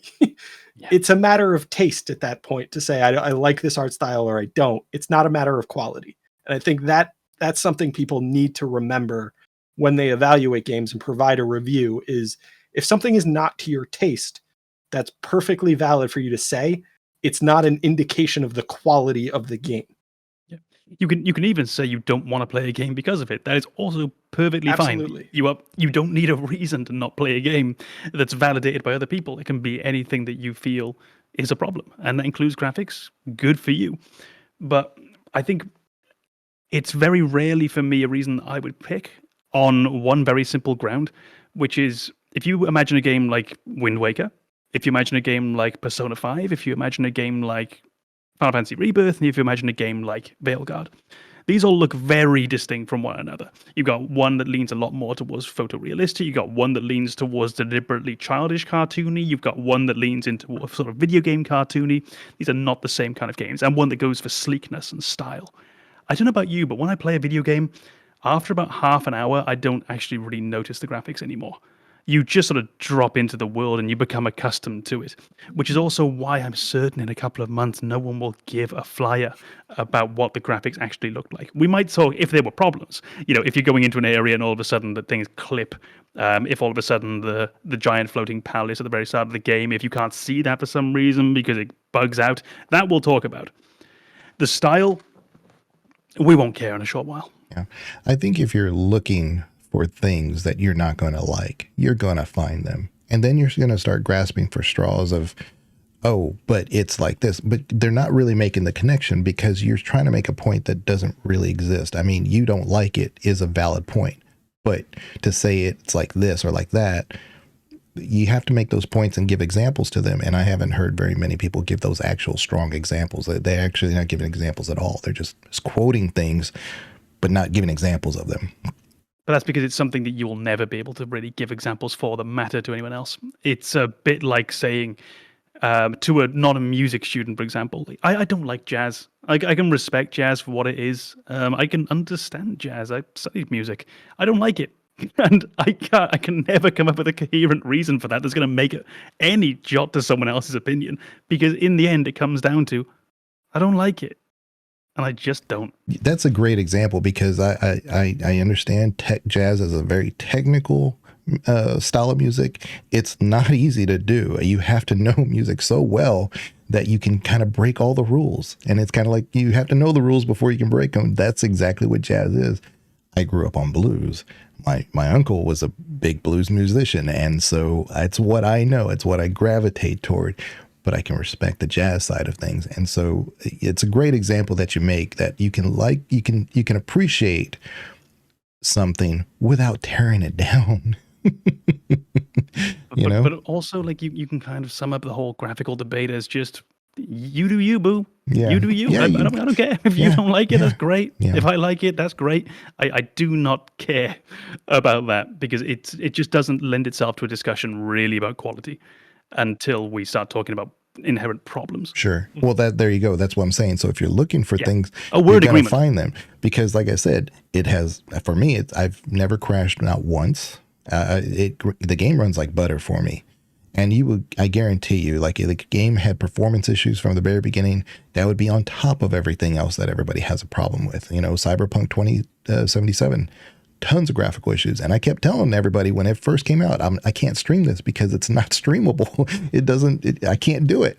But I can barely even run it. I can barely run it, but I played it. And when I played it, I was like, there is a great game here. There's a great game underneath the whole thing. And nobody would listen to me. I was like alone in the band camp. But again, everybody time went by. And that one was a bit more drastic because of how massive the technical issues were. But again, time went by, and now we look at it with just that colder, more not analytical. That's the wrong word, but just colder approach. And we take the emotion out of it, the disappointment that it wasn't quite what we wanted it to be, the disappointment that I didn't, but the disappointment of buying it in advance on the PlayStation, then realizing it actually doesn't work and you're going to have to get refunded.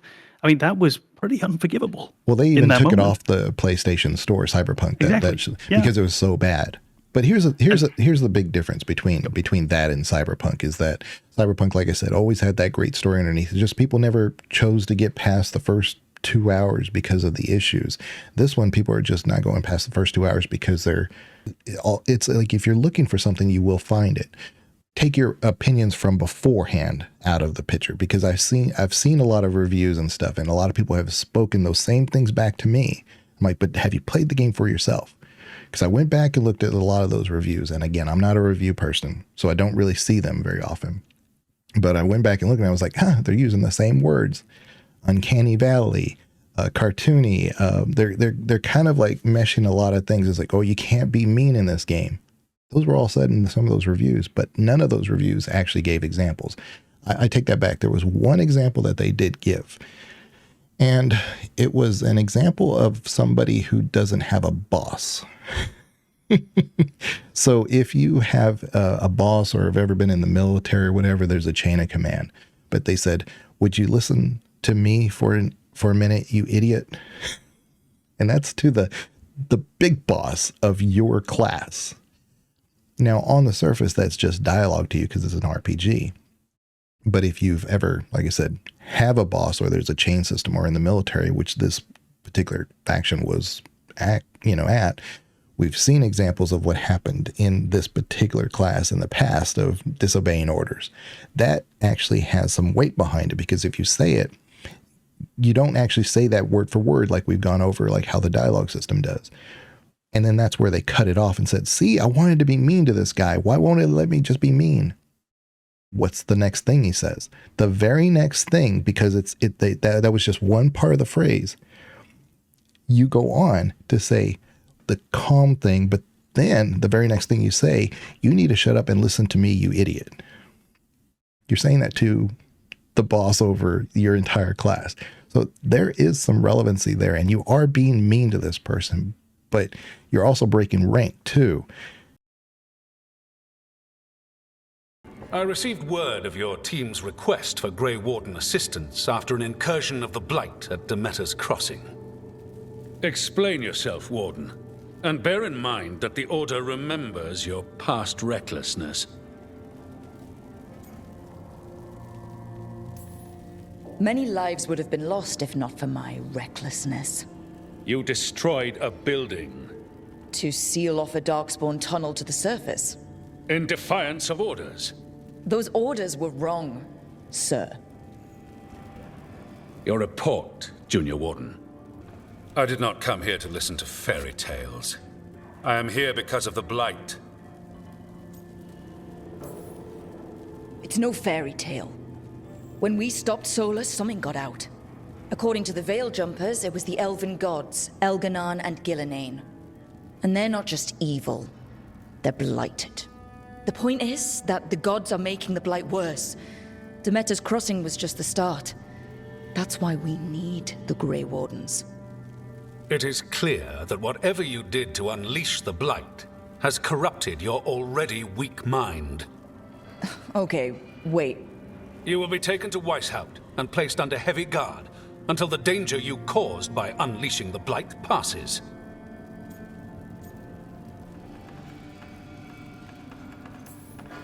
Are you kidding me? I assure you, I am deadly serious. We don't have time to play who's the greatest warden. You need to shut up and listen. The threat is real. The gods are coming and they're bringing the Blight with them. And that's kind of what I was saying, is that things aren't being given in the full context. And so I think it's very important that if you're going to listen to a review, that you also kind of go in with a certain open-mindedness too.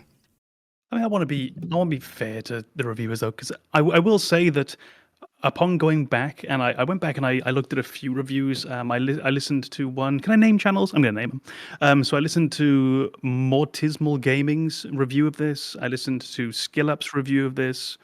I've read a few in newspapers, and I didn't think at any point that any of them came off even slightly disingenuous. I thought they all came across pretty well balanced. They had their opinions that were nice and clear. They were positive about things they were positive about, and I didn't think about any of them, fucking hell, you're shilling a bit, yeah? They were negative about things they were negative about, and I didn't think at any point, honestly, when listening to them or reading them, that, come on, you've got a bit of an axe to grind here. I thought they were all being as reasonably fair from their perspectives as they could possibly be. I thought they were all reasonably well written. I thought they were honest. Very much face value. I have no direct criticism of those reviews. And I think it is a game that will polarize.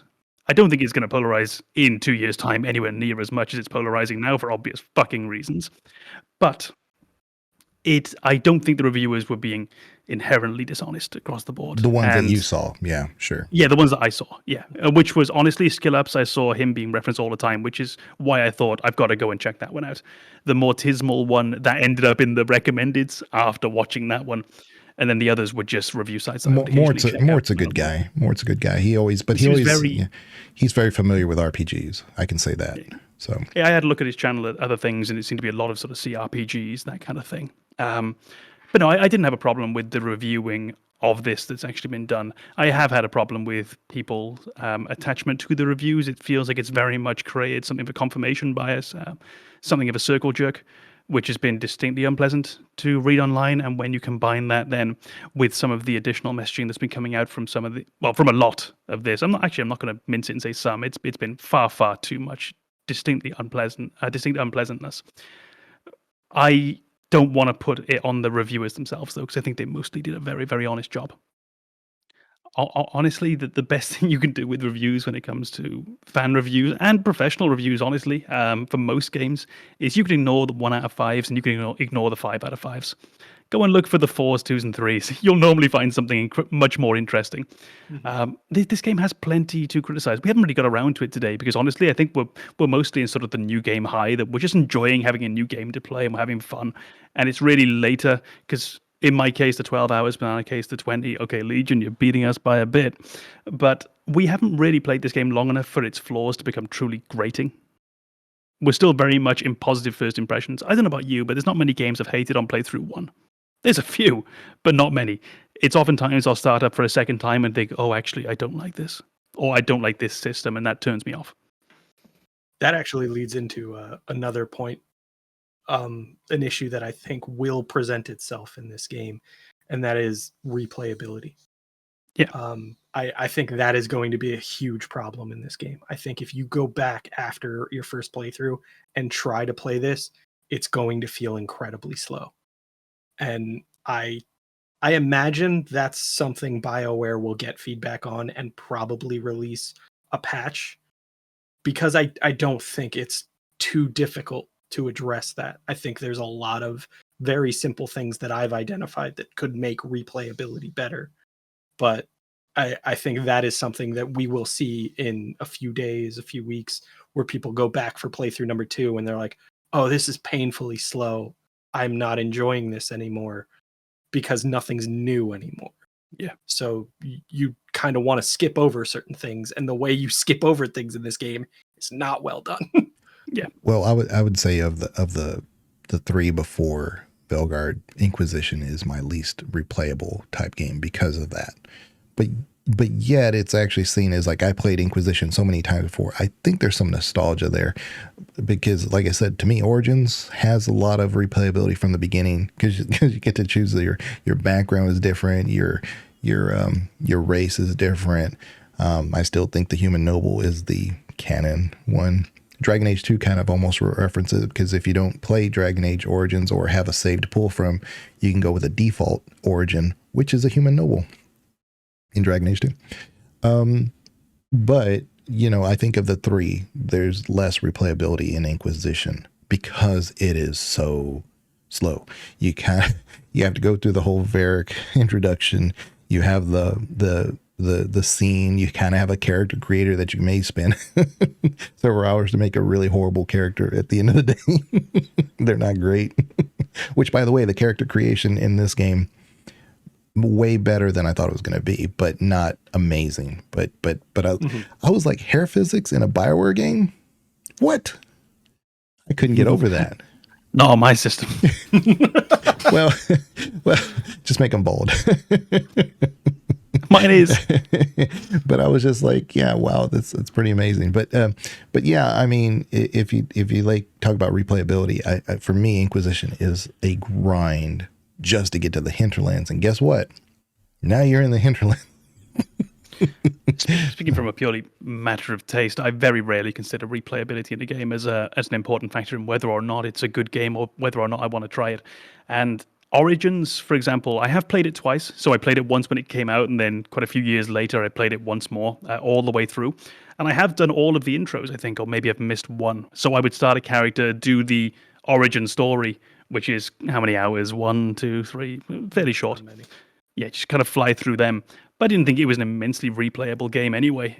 Nor 2, nor Inquisition. I don't really care about how replayable these games are, as long as it's a good playthrough on the first try. Everything else after that for me is a bonus, unless it's a game which is inherently predetermined that you're going to need replayability. And those are things like simulation games. Those are things like management games.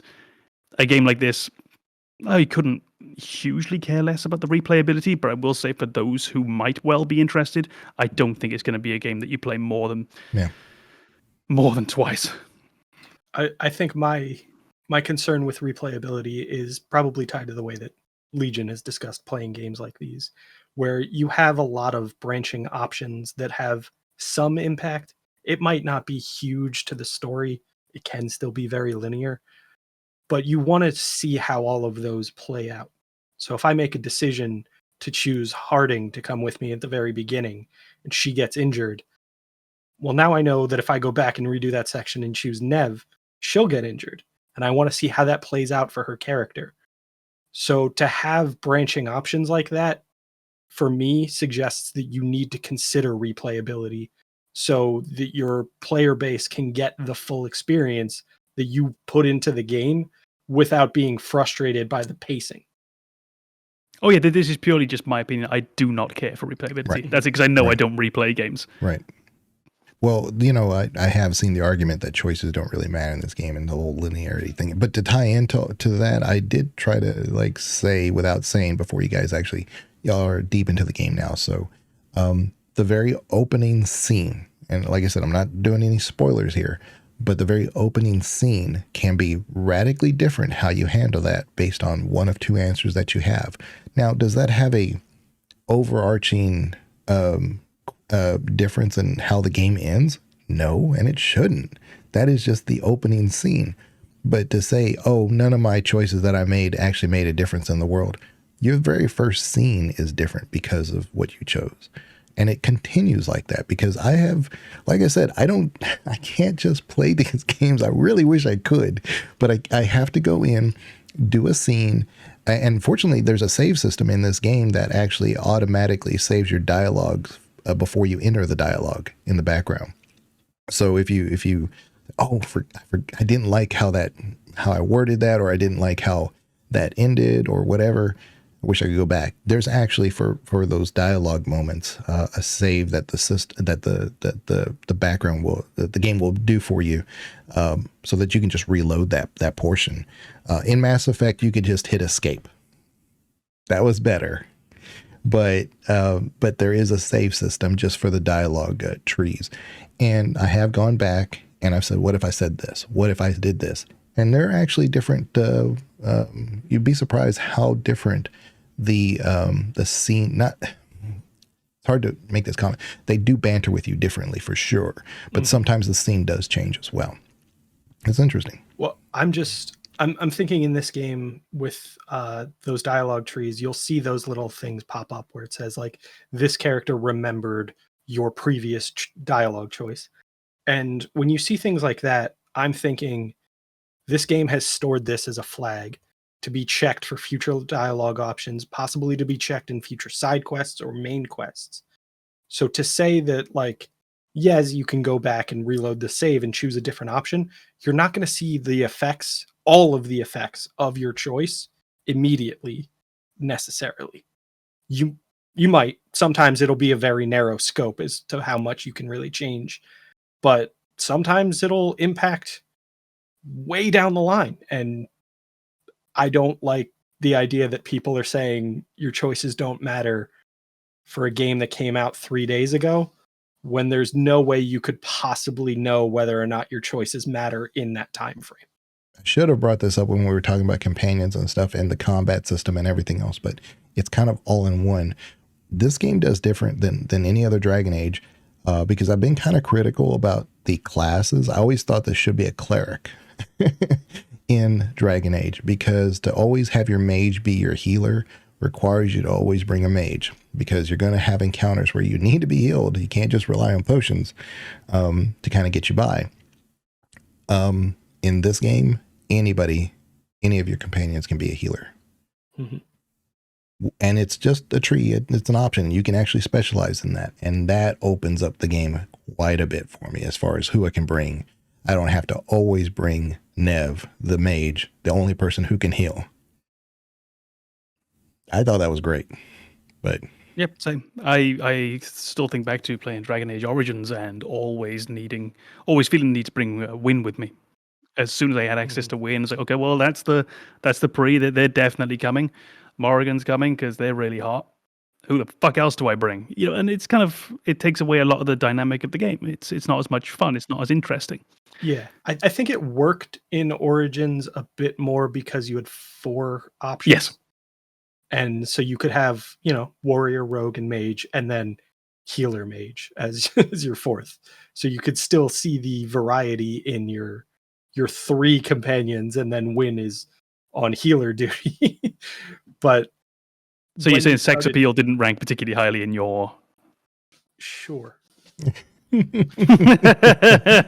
you think Win was there, baby? You can talk to Win about romance. I feel like you're ignoring the graphical limitations at the time to show age in a character. Yeah, I was saying, my imagination was doing some heavy lifting. Yeah. So Win, as whatever age she was, and a character substantially younger than her, did not look any different. No. So one of those odd things, isn't it, when you go back and play older games and you realize that everyone has the same body. Yeah. Well, there is so much to talk about. I wanted to cover puzzles, armor, because those are actually discussed in the game, actually. Surprisingly, this first impression could go on for 3 hours. Fuck it. It has. Oh, no, it hasn't. It's gone 2 and a bit. They did talk about the companion. One companion actually talks to you about puzzles and puzzle design, which is really interesting because it kind of gave you an inside view of how maybe the developers wanted to approach puzzle design. Because you look at a game like God of War, who, like I've said before, I think has some really great puzzles to it. But I mean, who designs a treasure to be only unlocked by somebody who has a boomerang axe and a trick of the light to just, oh, okay, only this one person gets in here. Otherwise, it'll be secured forever.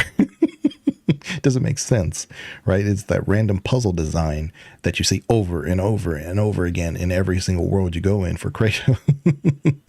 And so this game kind of said, hey, look, I kind of hate random puzzles. And the other one is like, well, if you, yeah, I know it's like this one person holding the brandy has to be in the chair and the other one has to be facing west, but holding a sword that will unlock the door. And I'm like, that actually doesn't sound too bad of a puzzle, but I get what you're saying. Yeah, I think honestly, the puzzles in this game, it's a big word for what they are. I think it's exactly the kind of very simplistic open a door mechanic that we find in most games like this nowadays, and I don't mean that as a criticism in any way. It's just a nice little bit of busy work that you can do for a few minutes and you're done. You get a small sense of satisfaction, which is the whole point of these. It's just little gameplay loops so that you get that little, I did it, to open a door rather than the door opening itself. You might have to do a little platforming. You might have to spy out a route to where you're going. You might have to find the thing that your partner's power can help you with. I think they're generally neat, well-designed little puzzles. I do occasionally dislike how much the other characters talk to me when I'm doing it because they're not complicated. I don't really need the help, especially with how quickly it comes in. But this has been a problem in games going back a long time as far as Uncharted. Even in that game, which is more of a puzzler, they were bothering you as you were trying to figure things out. So yeah, they're very simple. The word puzzle is probably overstating it, maybe even a bit too much, but they're nice little distractions put throughout the game. They give you a nice little serotonin boost. You feel good and you carry on. Serotonin? Dopamine? Can't remember. Dopamine. I think they're nice. You feel good.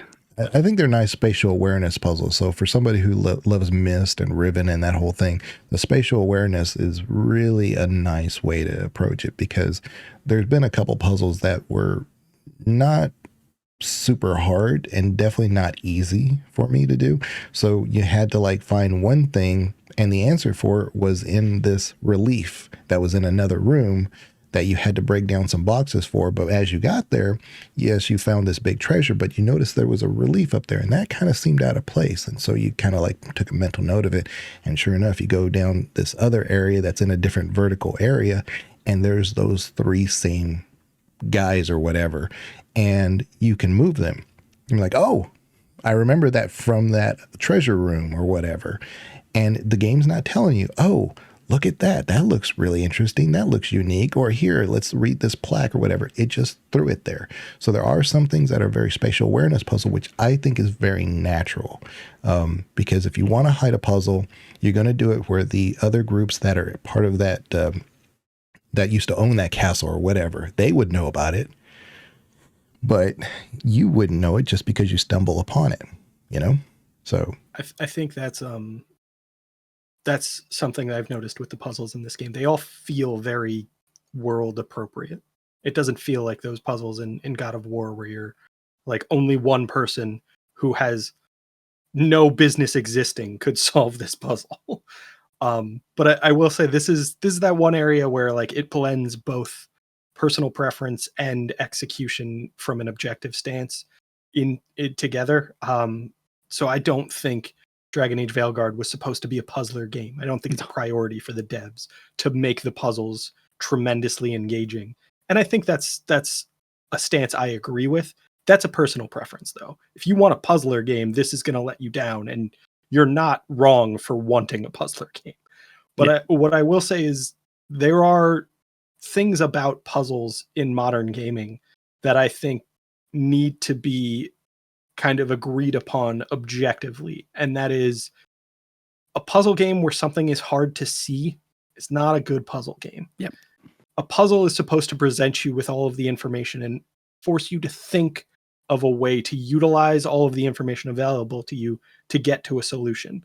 If the solution is look around harder, it's not a good puzzle. And I think this is a game that recognizes that we don't need to hide things tremendously. Yeah, because of the limited perspective, because of the fact that you're a person and this is a huge world, you're not going to see everything, but it's not really hidden. It's there. It's just maybe not something that jumped out to you at first. And I think that's a really, really well done thing in Veilguard, is to say that we're not going to make you spend 3 hours wandering around this wilderness trying to find something that's obscured from all angles. It's going to be there. It's going to be close to the goal, which is also visible. You'll see a treasure chest icon on the map, and you'll know I have to figure something out to get to that. You're never going to walk to the other side of the planet to try and get back to that chest. It's all fairly localized. And I think it's just a really well done execution of that type of puzzle to say that, like, I don't want you to spend 3 hours solving what should be a relatively small part of this game, but I'm also not just going to hand you a reward. I also haven't encountered any story requirement puzzle games, portions of the game, unlike Inquisition. You know, Inquisition had some really fairly difficult puzzles to solve, especially in the Elven Ruins, but they were kind of required for you to advance the game. There's been nothing like that. Every puzzle I've ever run across has been because I choose to stop what I'm doing to go get that extra little bit of booty. I think the ones that are I couldn't say, I don't know. Main story or story progression are even more simple than the others. So like you don't even register them as puzzles. I do want to briefly mention a review that I saw, and it only became clear after about 10 minutes that the person hadn't played the game.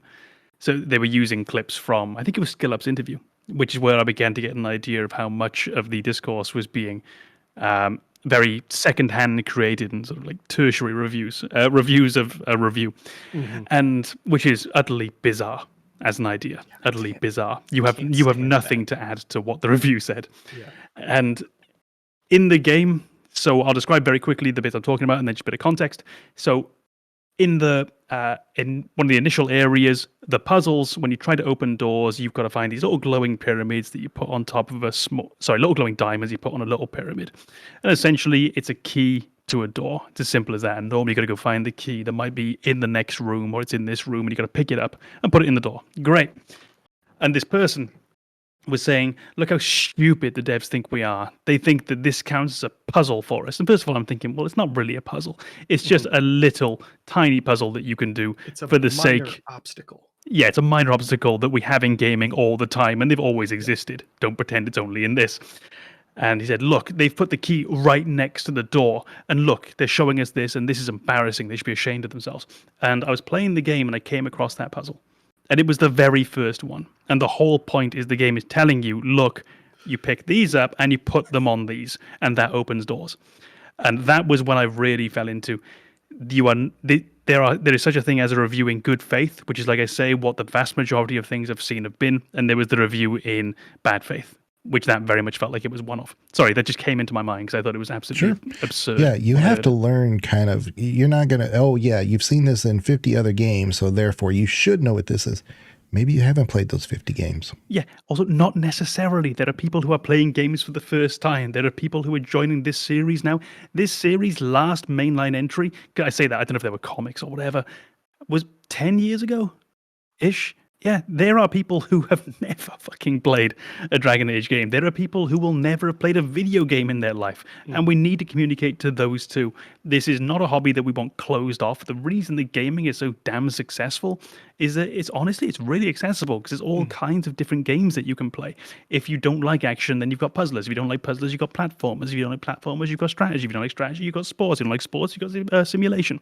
There's this entire world out there. And we need to give people ways in. Simulation. And we need to give people ways into all of these different games. And I'm sorry, but if you're playing a AAA game that is expecting to make some damn money to recoup its business costs, it is going to need to have some kind of accessibility for new players. And that is essentially what they're doing there. They're communicating in a nice, simple, straightforward language to people for whom this is new. This is what you do. And good on them for doing it. And that review really wound me up. I think you've definitely highlighted two things that I think will immediately dismiss a review for me. If your review is based on another review, I don't care what you have to say. Yeah. I don't need a review is offering analysis and opinion of a game. I don't need your analysis and an opinion of somebody else's analysis and opinion of a game. Just sit this one out. I'll go read their review and I'll decide how it impacts me. Can I very quickly second that, by the way, because they are very rarely analyzing that person's review. They're analyzing the game that the person reviewed. So it's not even a textual analysis of the review that was made. It literally offers nothing. Yeah. Textual analysis of reviews, that matters. That's what we call in the academia world as a critical review. Voila. And that's actually the direction I was going with the second point, which is if you are reviewing sections of a game and your critique is not appropriate for that section. So if you're reviewing the tutorial and you're saying it's not challenging enough, I am going to ignore what you have to say. If you're reviewing the tutorial and you say character development sucks, I'm not going to listen to what you have to say. Stop analyzing a game in narrow scope and applying your analysis to the entire game. That's just not helpful for anyone. You're not providing valuable feedback for the devs. You're not providing a valuable opinion for people who might care about your assessment of the game because you've narrowed your assessment to a small window that is not the game. It's a part of the game. Yeah. It's just one of those things, and maybe I'm just being harsh because I've had so many negative experiences with the way the gaming community approaches new releases and the things that they choose to say. But there are so many invalid ways to criticize a game that should be very obvious to you if you think about them. And those are just two of the ones that I've seen related to this game where it's people complain about the tutorial and say that the game sucks. The tutorial is supposed to communicate how the game works. If it doesn't do that, it's a valid criticism. If it doesn't develop the characters in the tutorial, your expectations are unreasonable. Yeah. So when your criticism is applied to the game, make it appropriate for the scope that you're actually looking at. And hopefully that is a way for me to kind of remedy all of this and still portray this in a positive light when I'm really just bitching about people I don't like. But try to be pragmatic in your review. If you're complaining about something in the tutorial, it better be what the tutorial is trying to accomplish. Yeah. If it's not, you're just complaining for no reason.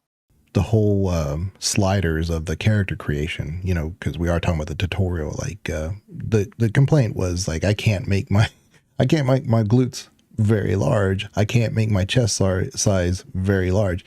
Valid complaints. But once you've actually been playing the gaming into the armor sets and things, you'll realize that there's a layering system going on here.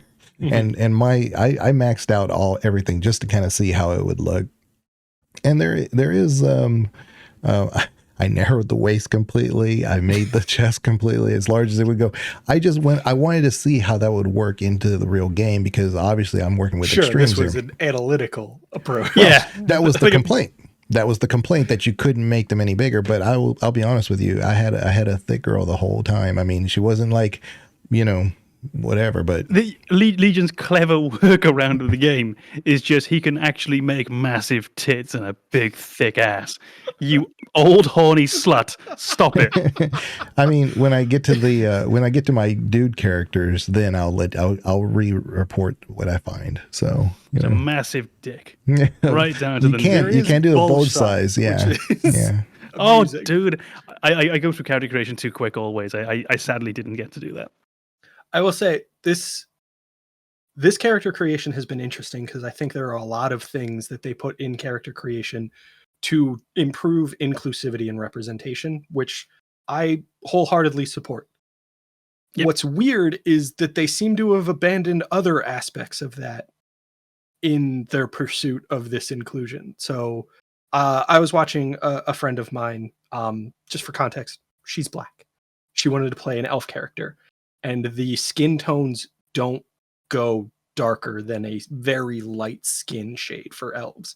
And I just remember thinking, why? Yeah.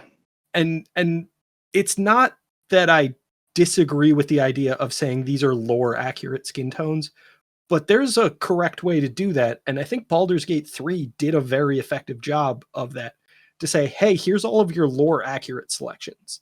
Here's also an override switch to say, I want to make my character's skin bright red because I want to. Like, it doesn't have to be lore accurate, especially when you're already recognizing that representation matters.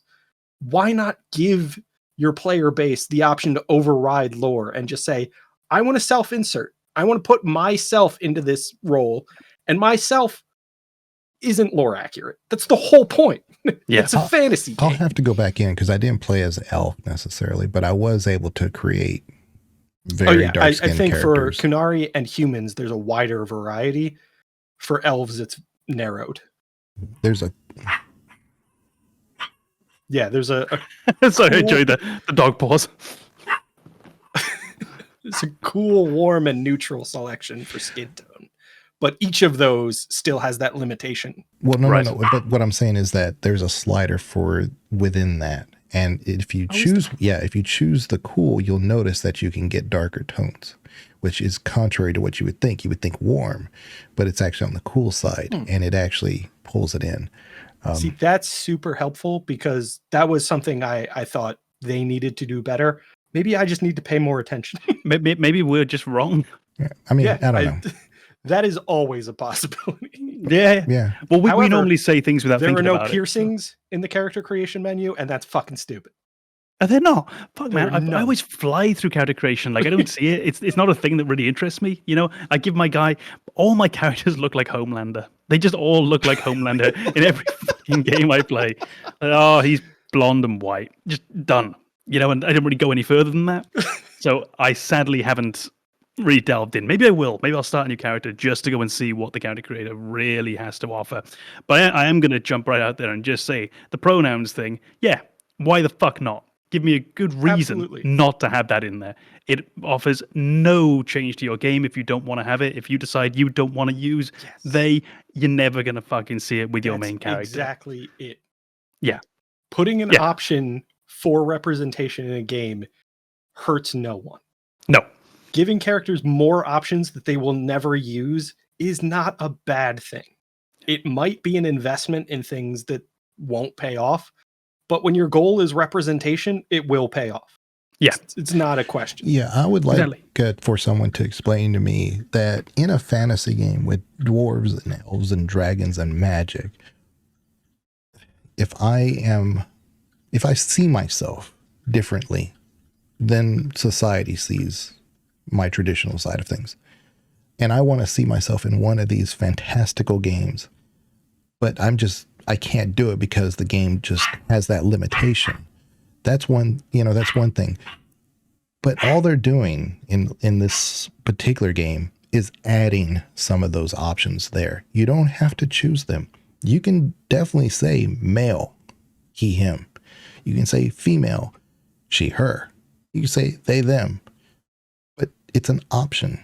You can opt out of it. You can go the other direction. And I how can I politely say this? You can make a transgender character, or you can make a character who identifies with they them pronouns. You can, but you could also done what I do, which is make the fucking whitest man in the world who's trying to every woman he finds. You can do that too. That's in there. And it's not gone. It's not gone. And I haven't noticed the pronoun since I chose not to select it. It literally hasn't come up. You will, but I mean, here's the thing. I'm fine if it does. But that's my point. It's natural. It's natural how those things come up too. Mm-hmm. But here, in a different route, transgender was a topic in Inquisition. Gay characters are in Dragon Age Origins and Dragon Age 2. So to say Veilguard is... I've been fucking men in Dragon Age games for quite a long time. Yeah, but to say Veilguard is so, like, they broke the system, Bioware went a different direction. Baldur's They Gate went further in the same direction they've been going for years. This is a company that has made they have put their sort of like their colors on the wall. They put the flag on the pole a long time ago. They've made it very clear that they are a progressive company that will lean towards progressive causes, and there were times when they recognized themselves not doing as well as they should have as well from their perspective, and that's their right. And you also don't have to support it if you don't want to. You also don't have to buy the game if you really don't want to. You can still vote with your money if you really feel the need to. There are studios out there who don't do this. But Bioware, don't be surprised when they do. Don't be outraged when they do, because it's what they do, and they have made it very clear throughout their entire existence. Okay, maybe not in their very early days. It was a very different time. But as time has moved on, this is the route that they've taken. Nothing about this is surprising. Right. The only thing that surprised me about the reaction to this, the only thing that surprised me about this was the reaction to it. And I say surprise, it really didn't surprise me. But that is the only thing I could say that I wouldn't have expected. I will say, with regard to this concept of representation in this game, my initial thought was this is going to be another game that just included a selection of pronouns, and people were going to lose their minds over it. And I was just going to be like, hey, it's not even really a part of the game. You just choose your pronouns. That's it. Bioware has actually done more than the bare minimum, and I feel like they deserve credit for that. There is an option for you in the very early sequences of the game to establish your character as trans, and not just through pronouns. When you get to unpacking in the lighthouse, which is still very early, no spoilers, you pull out Varric's mirror, and one of the options in the dialogue tree is to review gender identity. And you get to establish your character as trans, and it will impact future dialogue. So BioWare has actually integrated gender ideology into their game. Again, still optional, not a valid reason to criticize the game, a valid reason to say it doesn't suit you, but not a valid criticism of the game. Good work, BioWare. I did not see this. Far enough to actually be inclusive, not to just recognize that trans people exist, but to give them an opportunity to establish themselves in this world. And I think that's something they absolutely deserve credit for. Because you don't have to select that one. You can just say something else entirely. It is an option, just like every other dialogue wheel in the game. You don't have to say yes to this conversation or no to that conversation. Again, with that particular instance, and really the only thing that comes up if you actually go in and select it, you don't be afraid to select it, because it doesn't automatically assign you a transgender identity. It gives you a wheel option and then a back option. It is very clear about that. When you select that tree and it opens up the options regarding gender ideology, it says this will establish your character as trans. And there's the option to go back to say, yeah, I don't want that. Okay, this doesn't suit me. Yeah. But it's in there for people it does suit. And I will never argue against adding an option to suit people who aren't me. Right, yeah. It's absurd to suggest that you should cater specifically to me and only people like me. Yeah. I don't disagree at all. And I was flabbergasted that even became a point of contention.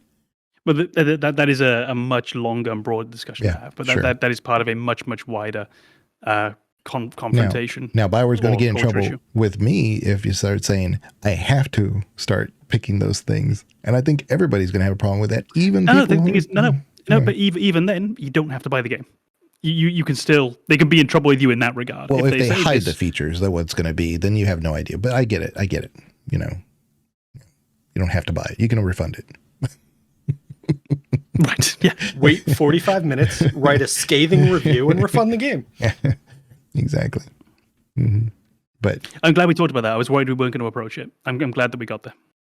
well, and then I guess we're almost 3 hours into this. But fuck me. Yeah. So I've got more. As you know, I'm not a review person. You will never see a review on my own channel. I don't like reviews.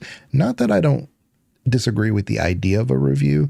It's just the modern reviews that you see on a YouTube. You can't just put a review out there and people will understand what that means. I think of a review as being extremely objective. These are the things that the game is about, very loosely, or maybe even like read verbatim what the developer said this game is about. And then this is what your findings were. And then you give immediate examples of that.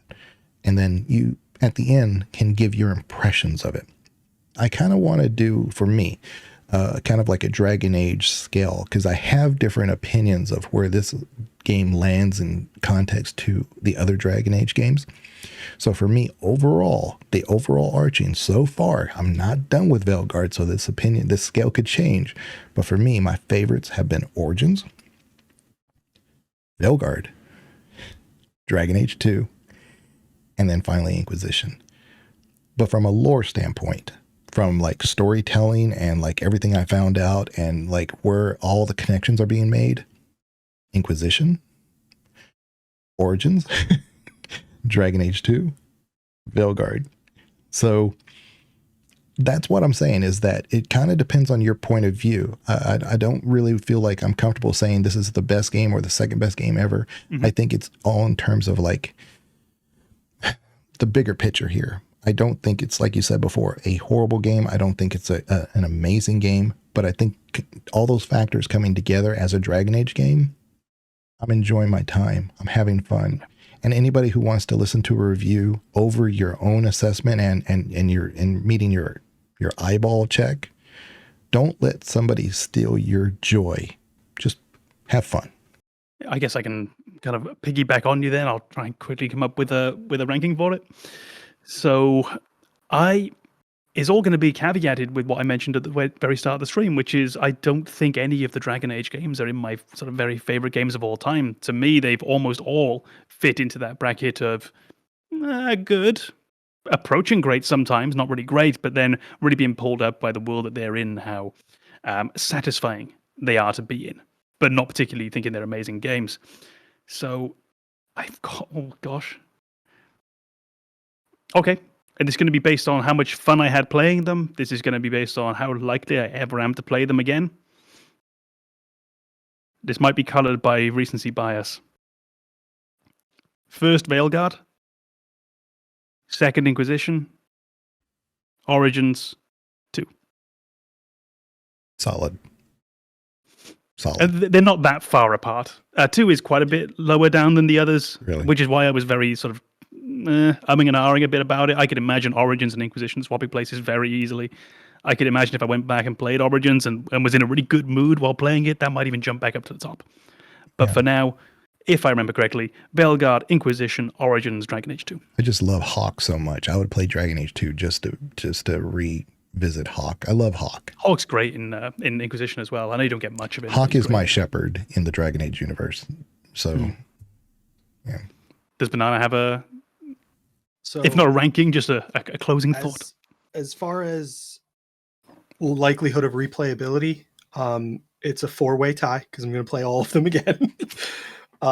In terms of just my overall experience, how I would rank the 4 games across every category, gameplay, story, just engagement, I would say Inquisition, Veilguard, Origins, Dragon Age 2. Fair. Very fair. I'm interested. The two of us had Origins quite far down. And again, it's very close across all of them. but you've got like a cigarette paper in between them. I think part of it is that I played Origins to death when it came out. I have absurd hours in that game. I basically worked a job where I was never given any work to do. So I just played Dragon Age Origins instead for 6 straight months. And I don't need to revisit that one, but I would, because it's a good game overall. But it's dated. It's not going to compete with modern Dragon Age games, especially so well that I could really move it up too much. But it's not a bad game. Oh, goodness, Dragon no. Age 2. I don't think it's a bad game.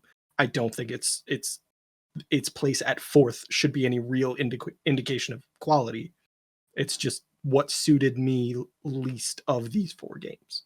But I think it's like we've done exactly the same thing with Mass Effect, haven't we? When we talked about the mainline trilogy, it's in this order. Also, tomorrow it might be in a different order, and and even being in 3rd doesn't mean you're bad. Andromeda will always be 4th. Yeah, being in 3rd doesn't mean you're bad. There's an Andromeda in Mass Effect. No, like I've said before, Andromeda is 5th behind a mobile game that has yet to be released. No, the board game that just came out, the Mass Effect board game. Yeah.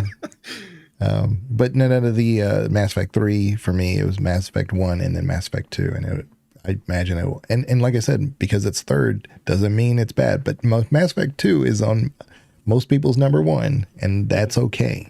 That is perfectly fine. But I think if Origins and Dragon Age 2 were to be re-released and say simply remastered, not remake, because you don't need to remaster or remake Origins. It could be the exact same game with new assets, and I think it would work. I don't know. Yeah, I think a remaster would be a great step, and I definitely appreciate it, but I think there are things that need to be remade. Yeah, like I said, I think that is what when I'm speaking for Bioware here, but I think when Bioware Origins came out, it was the game they wanted it to be. And so I don't ever see it changing from its original version, which I also think why it never got another revisit.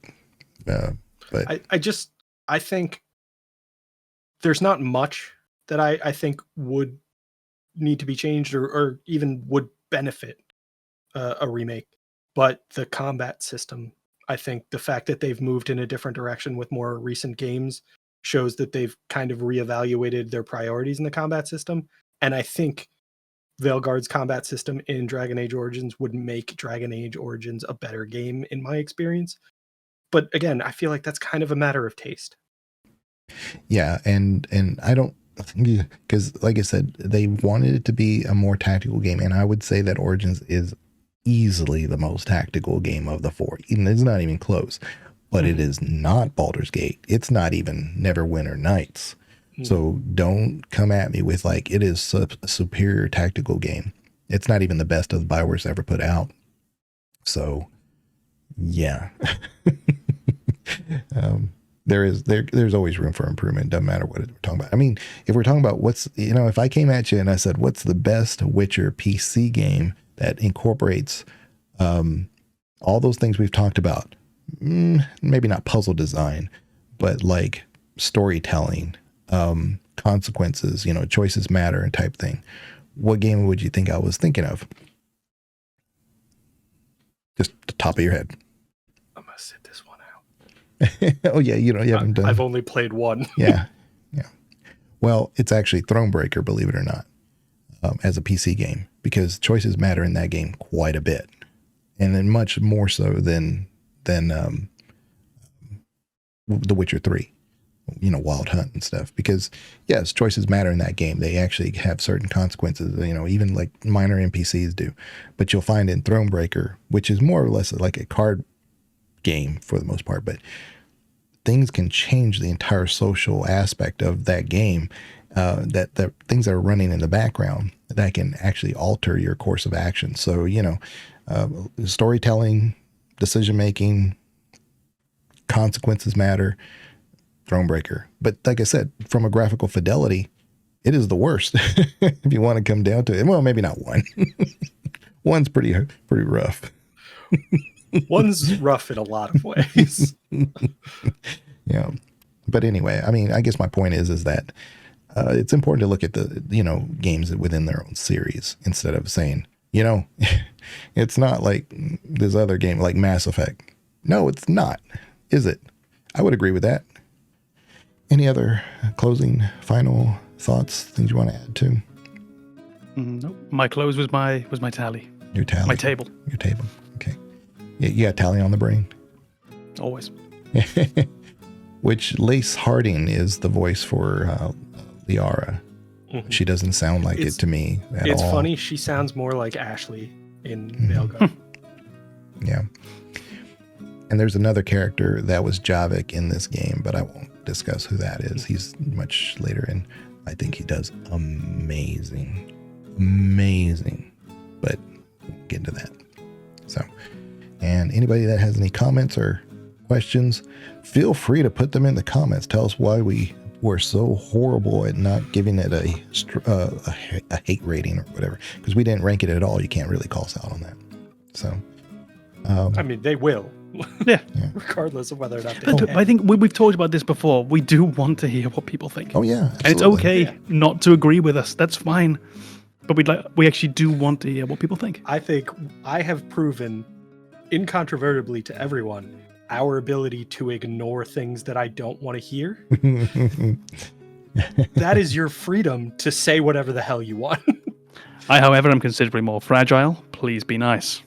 Hopefully see you guys here soon. We got a lot of episodes coming up. We still have the Mass Effect 3 tier list that I got to work really hard on. You guys have any comments about what topics we should cover? Feel free to put them in the comments, and also our Discord. We're on Amazon, iTunes, and Spotify. Yeah, so you can catch us there too. Well, you guys take care. Thank you very much. Bye-bye.